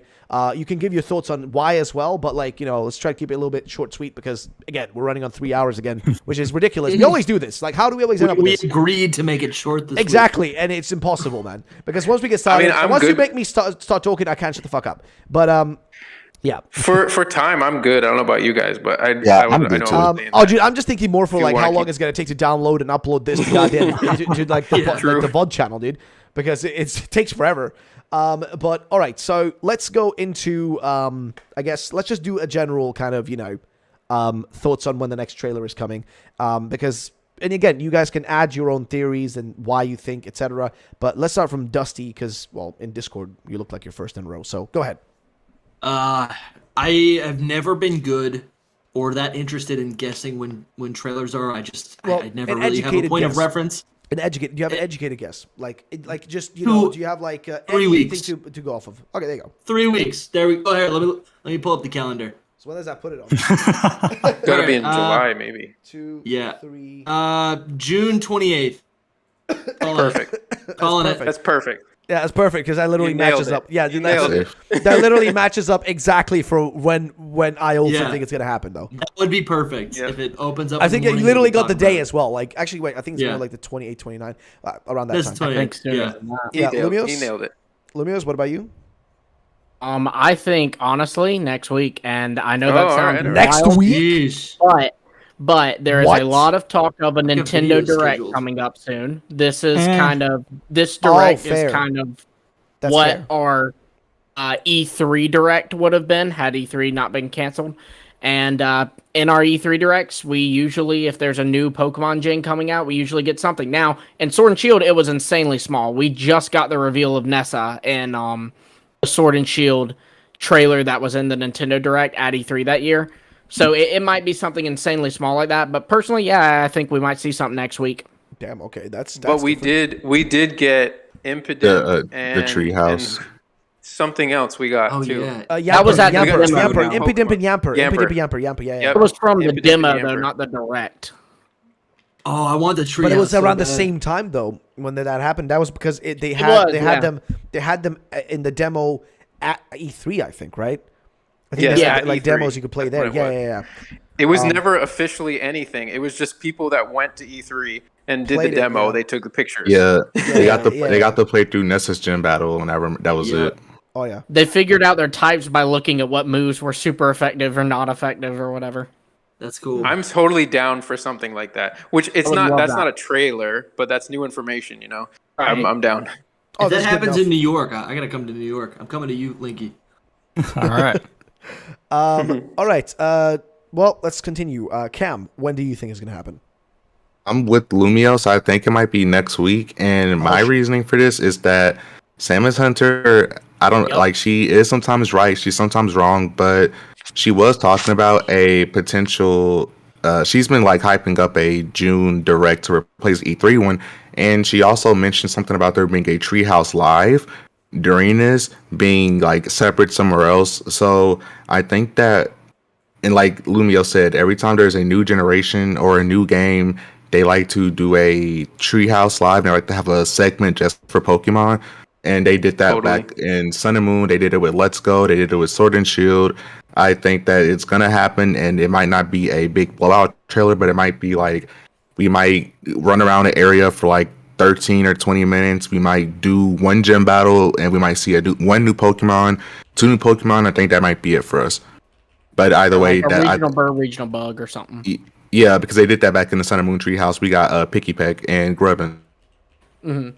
And then they also dropped the Battle Royale reveal trailer. But I think the next actual trailer might be, like you guys said, late June and early July. Yeah. That's my prediction. But I do think we're gonna get gameplay as soon as next week. First of all, I just gotta say, Munchy Munchlax, with the 5-man, end of June or early July, we get presents. Also, you think Rainbow Rocket may be in this game because in some towns we do see the Rainbow Pokeball. We do? I don't remember that. He means the thing on the ground, like the battle spot where the rainbow is inside of the Pokeball. Yeah. You know what I mean? Like the one image of the main big town. It's not an city. actual Pokeball. It's just a. Oh, he means the thingy. Wait. Are we talking about from the first trailer? Yes. Okay. I don't know if that's anything to do with. I don't think that's anything to do with Rainbow Rocket though. I don't think that's the case. No, I doubt it. I doubt that. Okay, so let's see. We got too much going on here. Linky. When do you think it's going to be happening? Because I don't think, have we gone through you? I know, Cam, you just went through. Not yet. All right, so Linky, when do you think the next trailer is coming, by the way? I don't think we're going to get a proper trailer like what we got just now until July. I think it'll be until next month we see it. But I don't think we're going to see one in the Nintendo Direct that I do think is coming this month. Because even though they do show trailers sometimes, they don't always show a trailer if we get a Pokemon trailer on its own this close to a big June Direct. But I do think there's going to be a Treehouse, and I think we're going to see Treehouse gameplay of the open world natural environment of Scarlet and Violet, and they're going to show off the multiplayer. That's fair enough. And I guess Soul, what do you think? Okay, so I agree if we get any Nintendo Direct, because Samus Hunter, she's very hard to believe if she's a she. I don't even know what's going on with that. But, we don't know for sure what they're saying. What they normally do is guess, really good guesses is so far what I've understood. And they get a lot right. But, so she's saying that there's a Nintendo Direct and then a Treehouse Live after, which makes perfect sense. And if they do that, if they do a Treehouse Live, I'm almost guaranteed there's going to be Scarlet Violet stuff in it. But I don't think that they'll show us new Pokemon. I don't think that they'll show us any of that. It'll just be showing off the region and playing the game a little bit. And then I think on the 28th, which I'll let you break that all down, Ruffle, because I know you're going to talk about it. but on the 28th, I think, or the 29th, one of those, they're going to do a proper trailer. Because you have to think, the one that we just got, I know we started off with this, but the one that we just got, I was kind of way too small. I was disappointed in it. I didn't want to say it at the beginning because I don't want to be a downer right away. But I loved the legendaries. I loved a lot of what they showed, but they didn't show a lot. Let's just put it that way. So like you're like kind of just like, man, compared to the Sword and Shield one, you would think that Sword and Shield was like the most amazing game ever.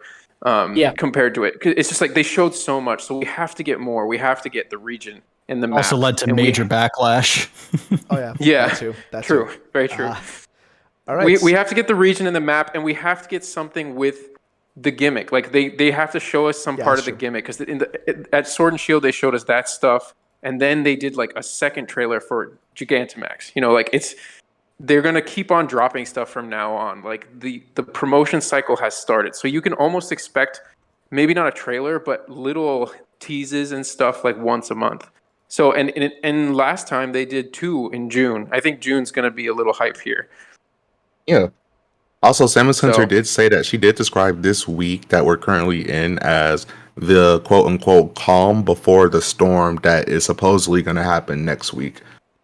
Right. So next week would be the Nintendo Direct and the Treehouse Live, and then the 2 weeks or so after that would be a little trailer showing gimmick and some new Pokemon. That's I've also noticed you that think like it would be a presents or just a trailer? No, just a trailer. I don't think they're going to do it presents again, unless it's like a little further down the road and it's like to show a lot of stuff. Because presents Probably are not for till big September. things. I don't think we're going to see presents another are for presents big. until like I don't think we're going to see another presents until like September or like October. Even then, I don't think that it won't just be Scarlet Violet. Like it'll be it'll be a all bunch that of stuff.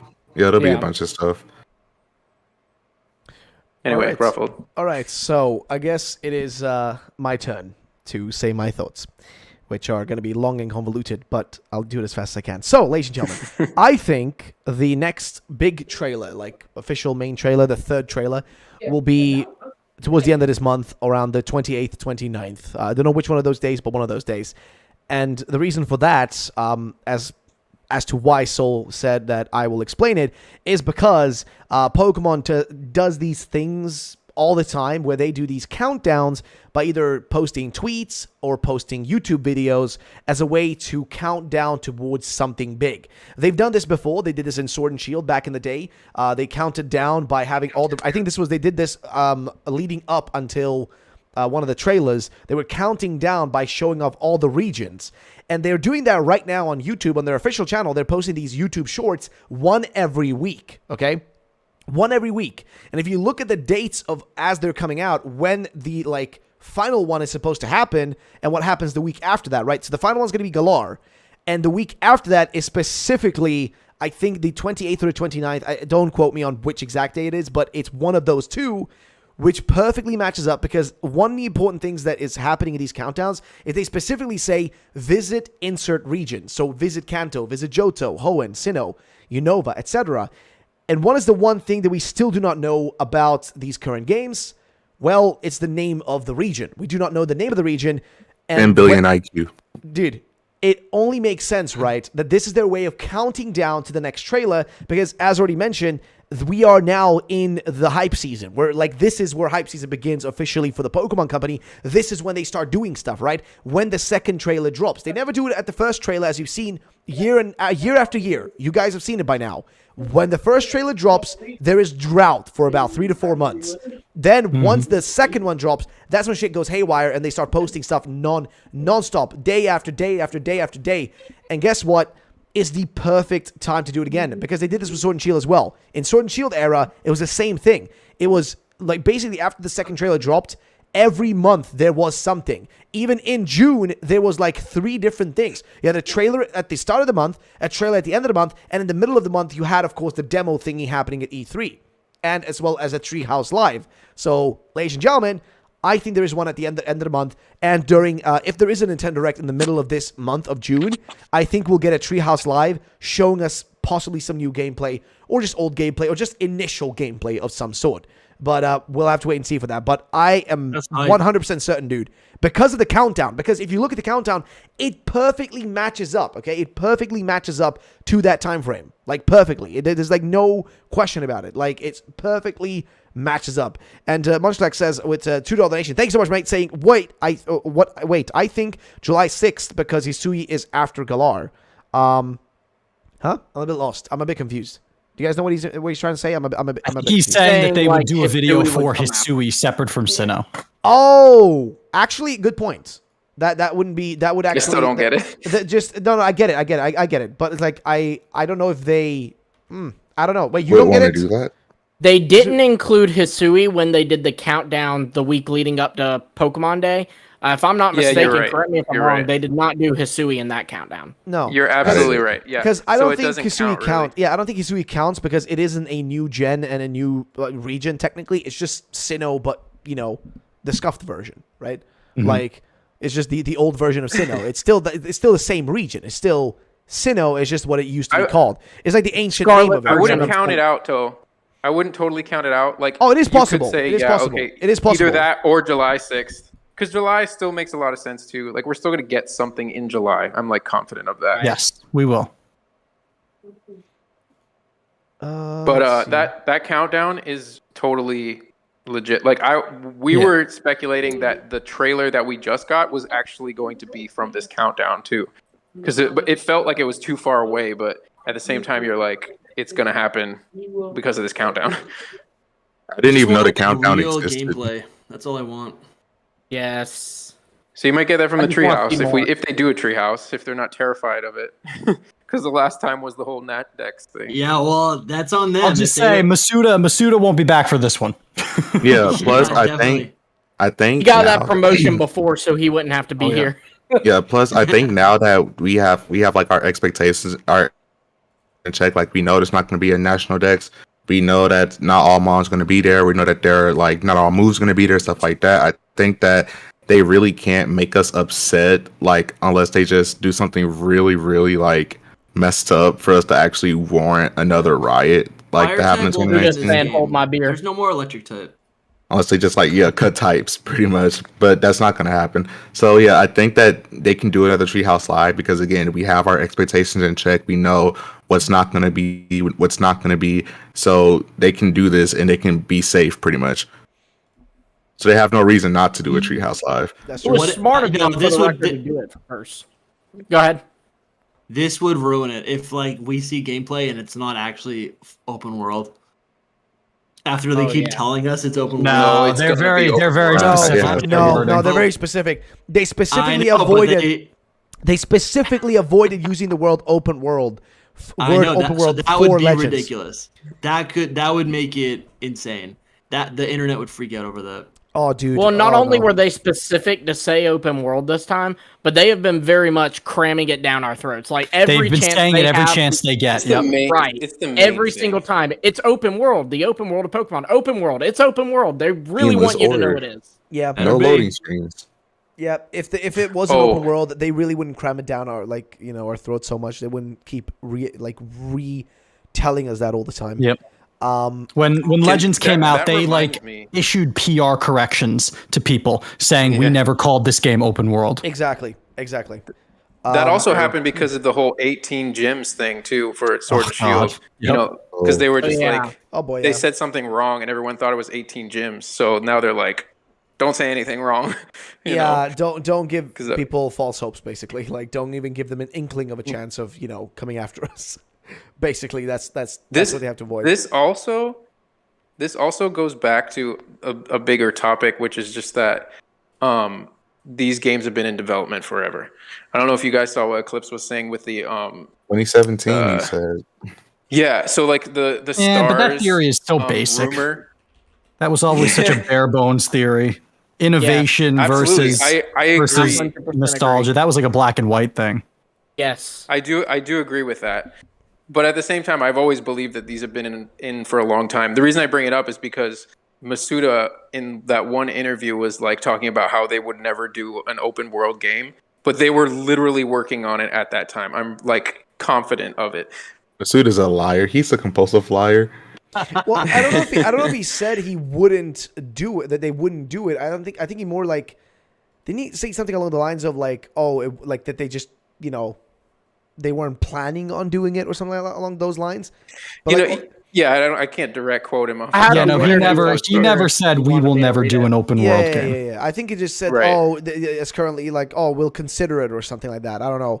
I don't think he actually even said like no to it. I think he just like, they just give like the PR answer, right? Like, yes. You know, like that's not like, you know, Maybe down the line. Maybe down the line, exactly. Interview here. I have the quote. He said, so I can't really commit either way, but if we find a way, I think it's possible. If we were to find a way to preserve the fun and kind of broad appeal of Pokemon and also have that kind of more open gameplay, then that's one possibility, but it's hard to say right now. This was in 2019. Yeah. This game was well in development. It's just a PR answer. Yeah. It's just a PR That's answer. a PR answer. Yeah. You could claim Scarlet and Violet existed back then. That's totally fair, but you could also say the exact opposite. That he was like, we'll see. It's like a very politician answer. Yeah. It was 2018, my apologies. But still, I imagine it was being worked on then. Yeah. Sid, thank you for the 2 mates. Do you think they will keep co-op going forward? Probably. Yes. That's a good question. Yes. I think so, but I feel like they kind of need to, right? Because co-op is going to be the next customization to where it's so groundbreaking that it has to continue. Yeah. Because this is the evolution of raids, like raid dens. Yes, exactly. Once they wanted to do this for so long, and it's just been continuing. I've been saying from the beginning, like they have to involve like the gimmick or something into playing together with your friends. Mm-hmm. But they didn't do it with the gimmick. They did this instead, which is better. So I just think it's an evolution of it, and it's going to continue. But that's perfect because it's that time where they actually like, you know, like they don't just create a brand new gimmick and then drop it, but they're actually iterating on it, right? Like actually improving on like the idea of it. Because this is, like you said, like, this is basically just like, the raid. Actually, no. You know where this began? This began in Let's Go Pikachu and Eevee. Let's Go. I mentioned that in my video. Yeah, this began in Let's Go, not like anywhere else. This began in Let's Go with the whole like, playing with like Shake the Joy-Con player exactly. Character. Yeah. Let's Go was it was limited to you can only go where the main character went, or you can't go off screen. Pretty much, you have to be with the main character at all times. Yeah. So I think it's a general philosophy. It's a general philosophy of Pokemon. Like it started this way with like trading Pokemon between friends. They've always wanted us to be interacting with friends. Yep. Yes, this is a natural evolution. Thing. Yeah. Yeah, and so they've dropped it. They dropped it a little bit in the middle there because they kind of had to. They didn't know what they were doing with it. But now it's just. Here we are. And it's better because it's like not just an open world game, but it's actually the beginning stages of like an MMO open world kind of thing.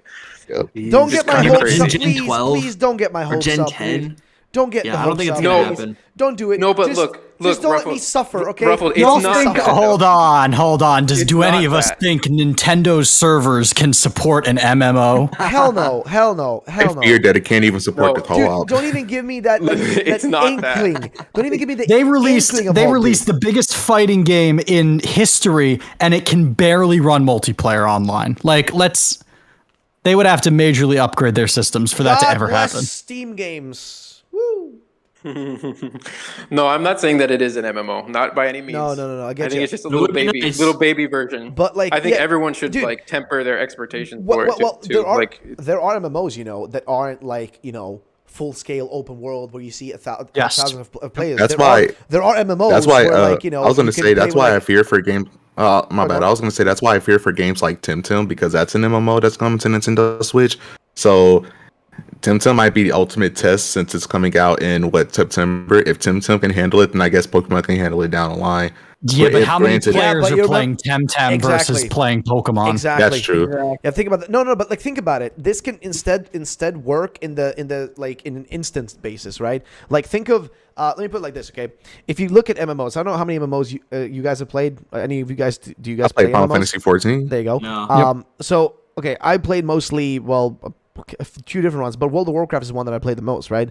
Of course, there are instances in World of Warcraft where, like, you will be playing, like, with loads of people, but over time, they added in something called sharding, which makes it so that if you're playing on the same server, no. I got the same not sharding. Dusty. Not sharting, okay? Not shit party, okay? No, shards. Basically, it's just a way to listen. It's just a way to segment players away from each other, even if they're on the same server, so that it limits the amount of players in a certain zone, so it doesn't just doesn't break the servers, basically, right? It basically, like, you're in a server, but then it puts you already into another server, basically, right? And unless you invite your friend to be with you, sometimes you won't literally be even able to see them. Even though it's an MMO, you won't be able to see them, which is something that people hate in that game, by the way. However, I think for Pokemon, something like that would work, where basically, you guys remember in Sword and Shield, how if you go online, you can see, like, basically the ghosts of other players just passing by you all the time, you know what I mean?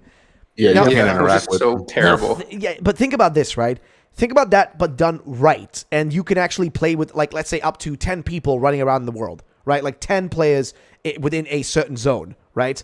If they can set it up, if other people, like, if other companies are able to do it that have same or lower budgets, they can definitely do it, okay? We're talking about, again, a multi-billion-dollar company, okay? They can do this. It's not totally doable. It is doable, and I But think it's that's not. I where don't think it'll be for this game. No, Next-gen dude. I'm not talking about it for this game. I'm talking down the line. This is like, iteration. I'm thinking like 5 generations from now or some shit, dude. Like, that's how slow they do this stuff. But I'm thinking like 5 gens from now or some shit. 15, like Gen 15. Dude, I'm gonna be like fucking 50 by then.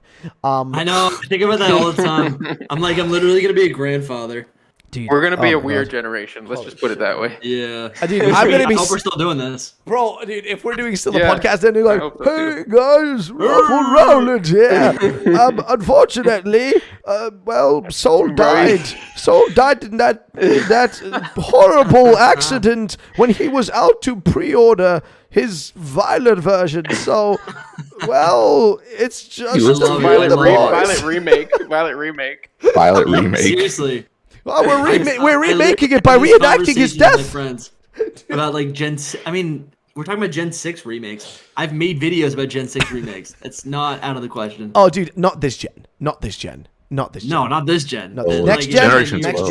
gen. Four Generation gens 10. from now. Gen 10. Generation Gen 10, 12, bro. bro. Ben 10, anyone? Gen 10 is Gen 5. Dude, it's also perfect, by the way, to remake it in Generation 10 because, it's like, it matches perfectly. You know what I mean? 5 Yeah, plus Gen 5. 5, Gen 10. Gen 6, Gen 12. Exactly. It's just, Right. it's like, it's muy bien, my friend, the Naz.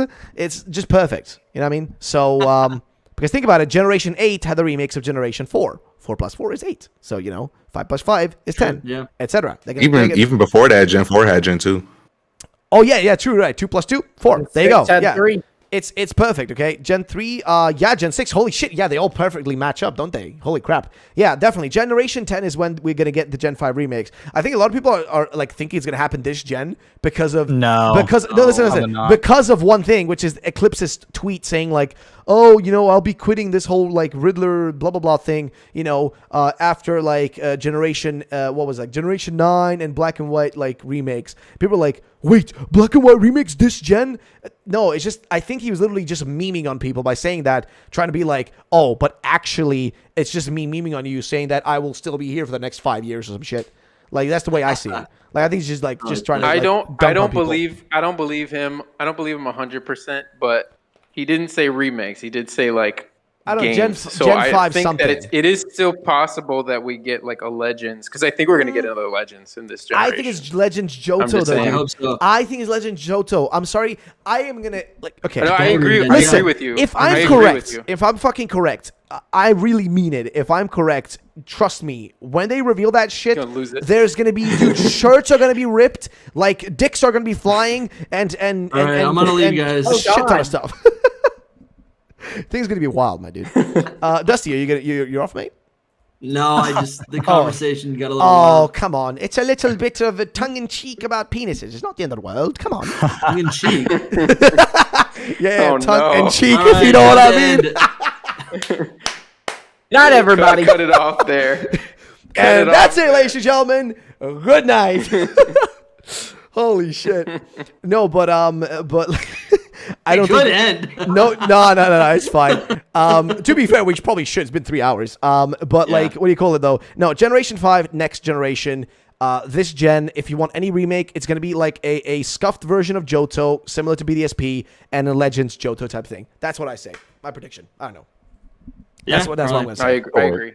I think that makes the most sense, honestly. Like, I think Let's Go hype has died down because like Go isn't as Oh, but There was popular. again, never gonna be another Let's Go It doesn't need to game. be Let's Go. It Never doesn't gonna need to be happen. Let's Go. I'm just saying, like, Let's Go is a general, like, just a template, Idea. a template like I mean, simplistic exactly. template. I get you.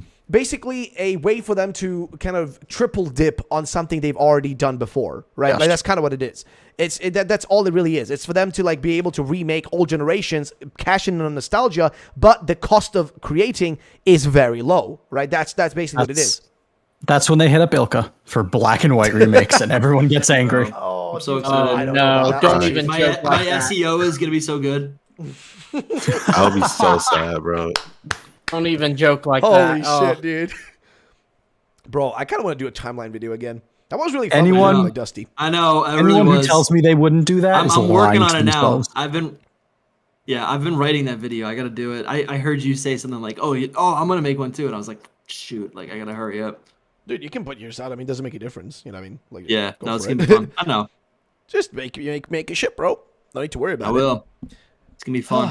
But oh, dude, for me, I'm not gonna be making that like just like down the line or some shit. Like not Yeah, you got so much stuff to work on. Dude, I have way too much shit on my fucking hands. Like, it's a bit stressful running 7 channels. I'm not gonna lie. So it's a bit fucking mad to be frankly honest. No, for real, it's a lot. It's a lot. But It's a lot.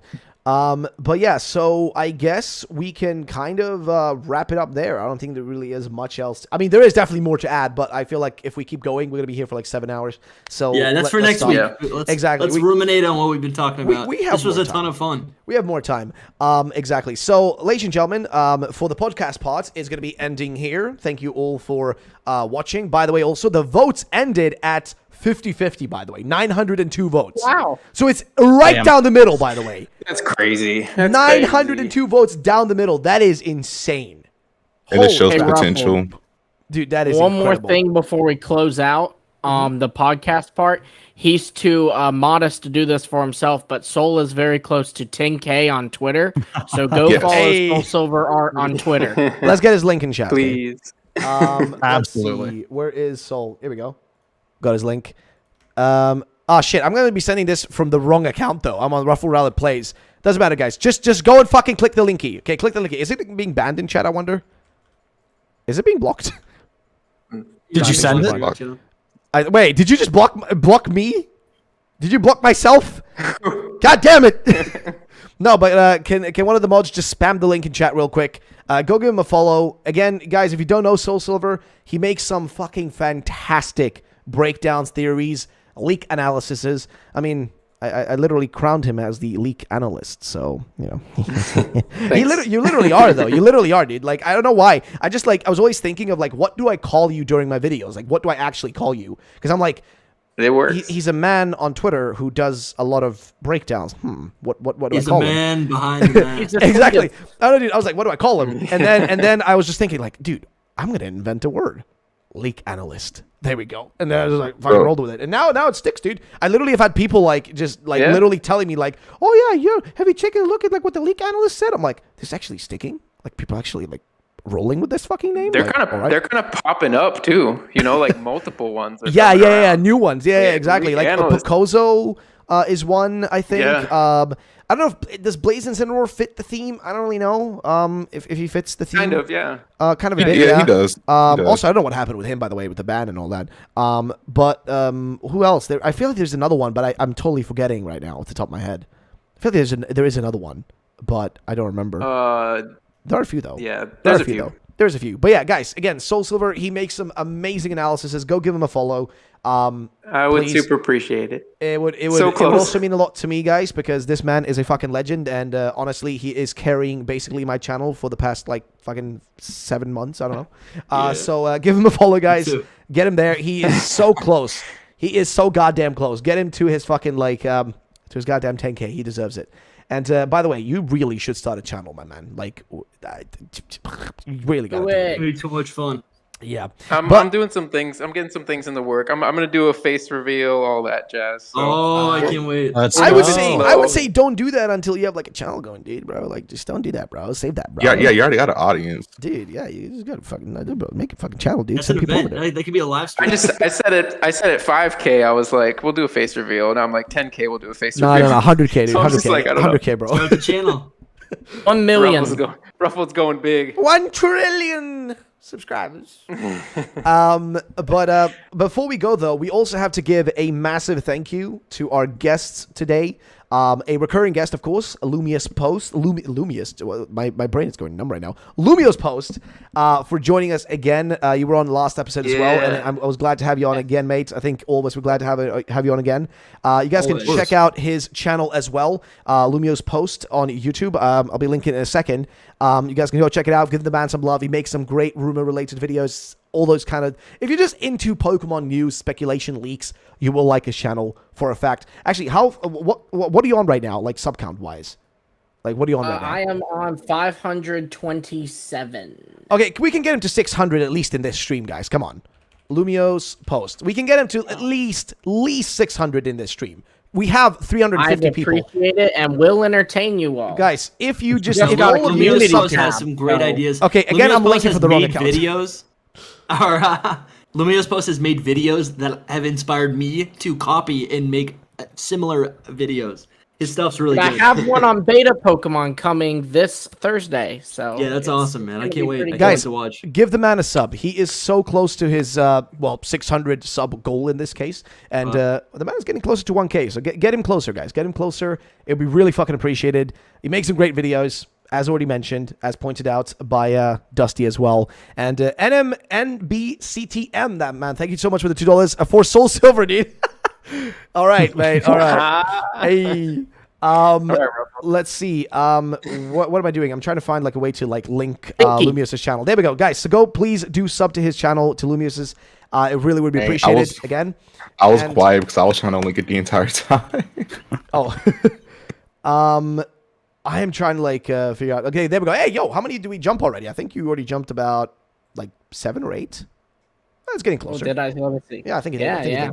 Guys, definitely give him a sub, though. It would be appreciated. Get the man to his 600. If you guys can't do that, then I will be very disappointed. But yeah, so that is that one. But we can't forget, of course, today's new guest. First time on here. Hopefully we'll be on again, soon. The podcast today, my man. No problem. Happy to join you guys. It was a fun time. Yes, sir. Yeah, yes, Linky, sir. Yes, sir. I really appreciate you coming through. And guys, of course, also check out Linky's channel. I think you what are you on, like over 10K, right? I think, right? I am really less close. than 100 away from 12K right now. Oh shit, guys, come on. We can do this. We can get them to 600 and 12K respectively. Come on, guys. We can do this. Also, for anybody wondering in chat, by the way, stream is not over just yet, okay? We're still doing still post-stream stuff happening. So you guys don't need to leave when we're still streaming after this, by the way. We're not done. But definitely check out Linky's channel as well. Again, I'm fucking up the whole thing with my accounts, dude. I really shouldn't be logging out of accounts midstream and shit. Makes everything very complicated. But guys, go check out Linky's channel as well. Very close to that 12K. Get him there. And for anybody that wants to watch this podcast, by the way, after, in any sort of way, it will be posted over on the PokéManiac's YouTube channel. You guys can go over there. I feel like we should do sometime soon. I'm thinking I'll be checking with the guys afterwards to maybe do a special, a special episode. We might do some goofy stuff, maybe play some games. I don't know, something like that. Just kind of a bit of a different episode, like a special episode, so to say. We might be doing that. We'll see. I don't know. I want to kind of plan something up, not for next week, but down the line. So we might be doing that. But again, guys, check out Linky. Check out Lumios. Of course, check out SoulSilver's Twitter account. Check out our boy Cam, who, are you on 1.2K now? 1.3. I'm at 1. I just made it to 1.3 last night. Hey, let's go, dude. And of course, you guys can't forget about Dusty. His channel was, it's always out there. You guys can go find him. Man is making some mad videos. So go check out Dusty's channel, Dusty Go Goat. Come on through. Dusty I posted a new video at 5:30. Dusty Go Goat. He's a goat. Did you ever make that regional variant video? He's Dusty. He's a Dusty Go Goat, and he's very dusty. But he's a go-go. Very dusty. Actually, I've been pretty clean these days. No, not as much soil in my fingernails. But yeah, lads, check them all out. Again, links are in the chat for at least two of the boys, and whatnot. And of course, you guys can find the rest of the channels if you go to the podcast channel. The other lads, the main boys, are linked there. And yeah, I think for the most part, for the podcast part, that is pretty much it. We're going to still stay live for a bit, just discussing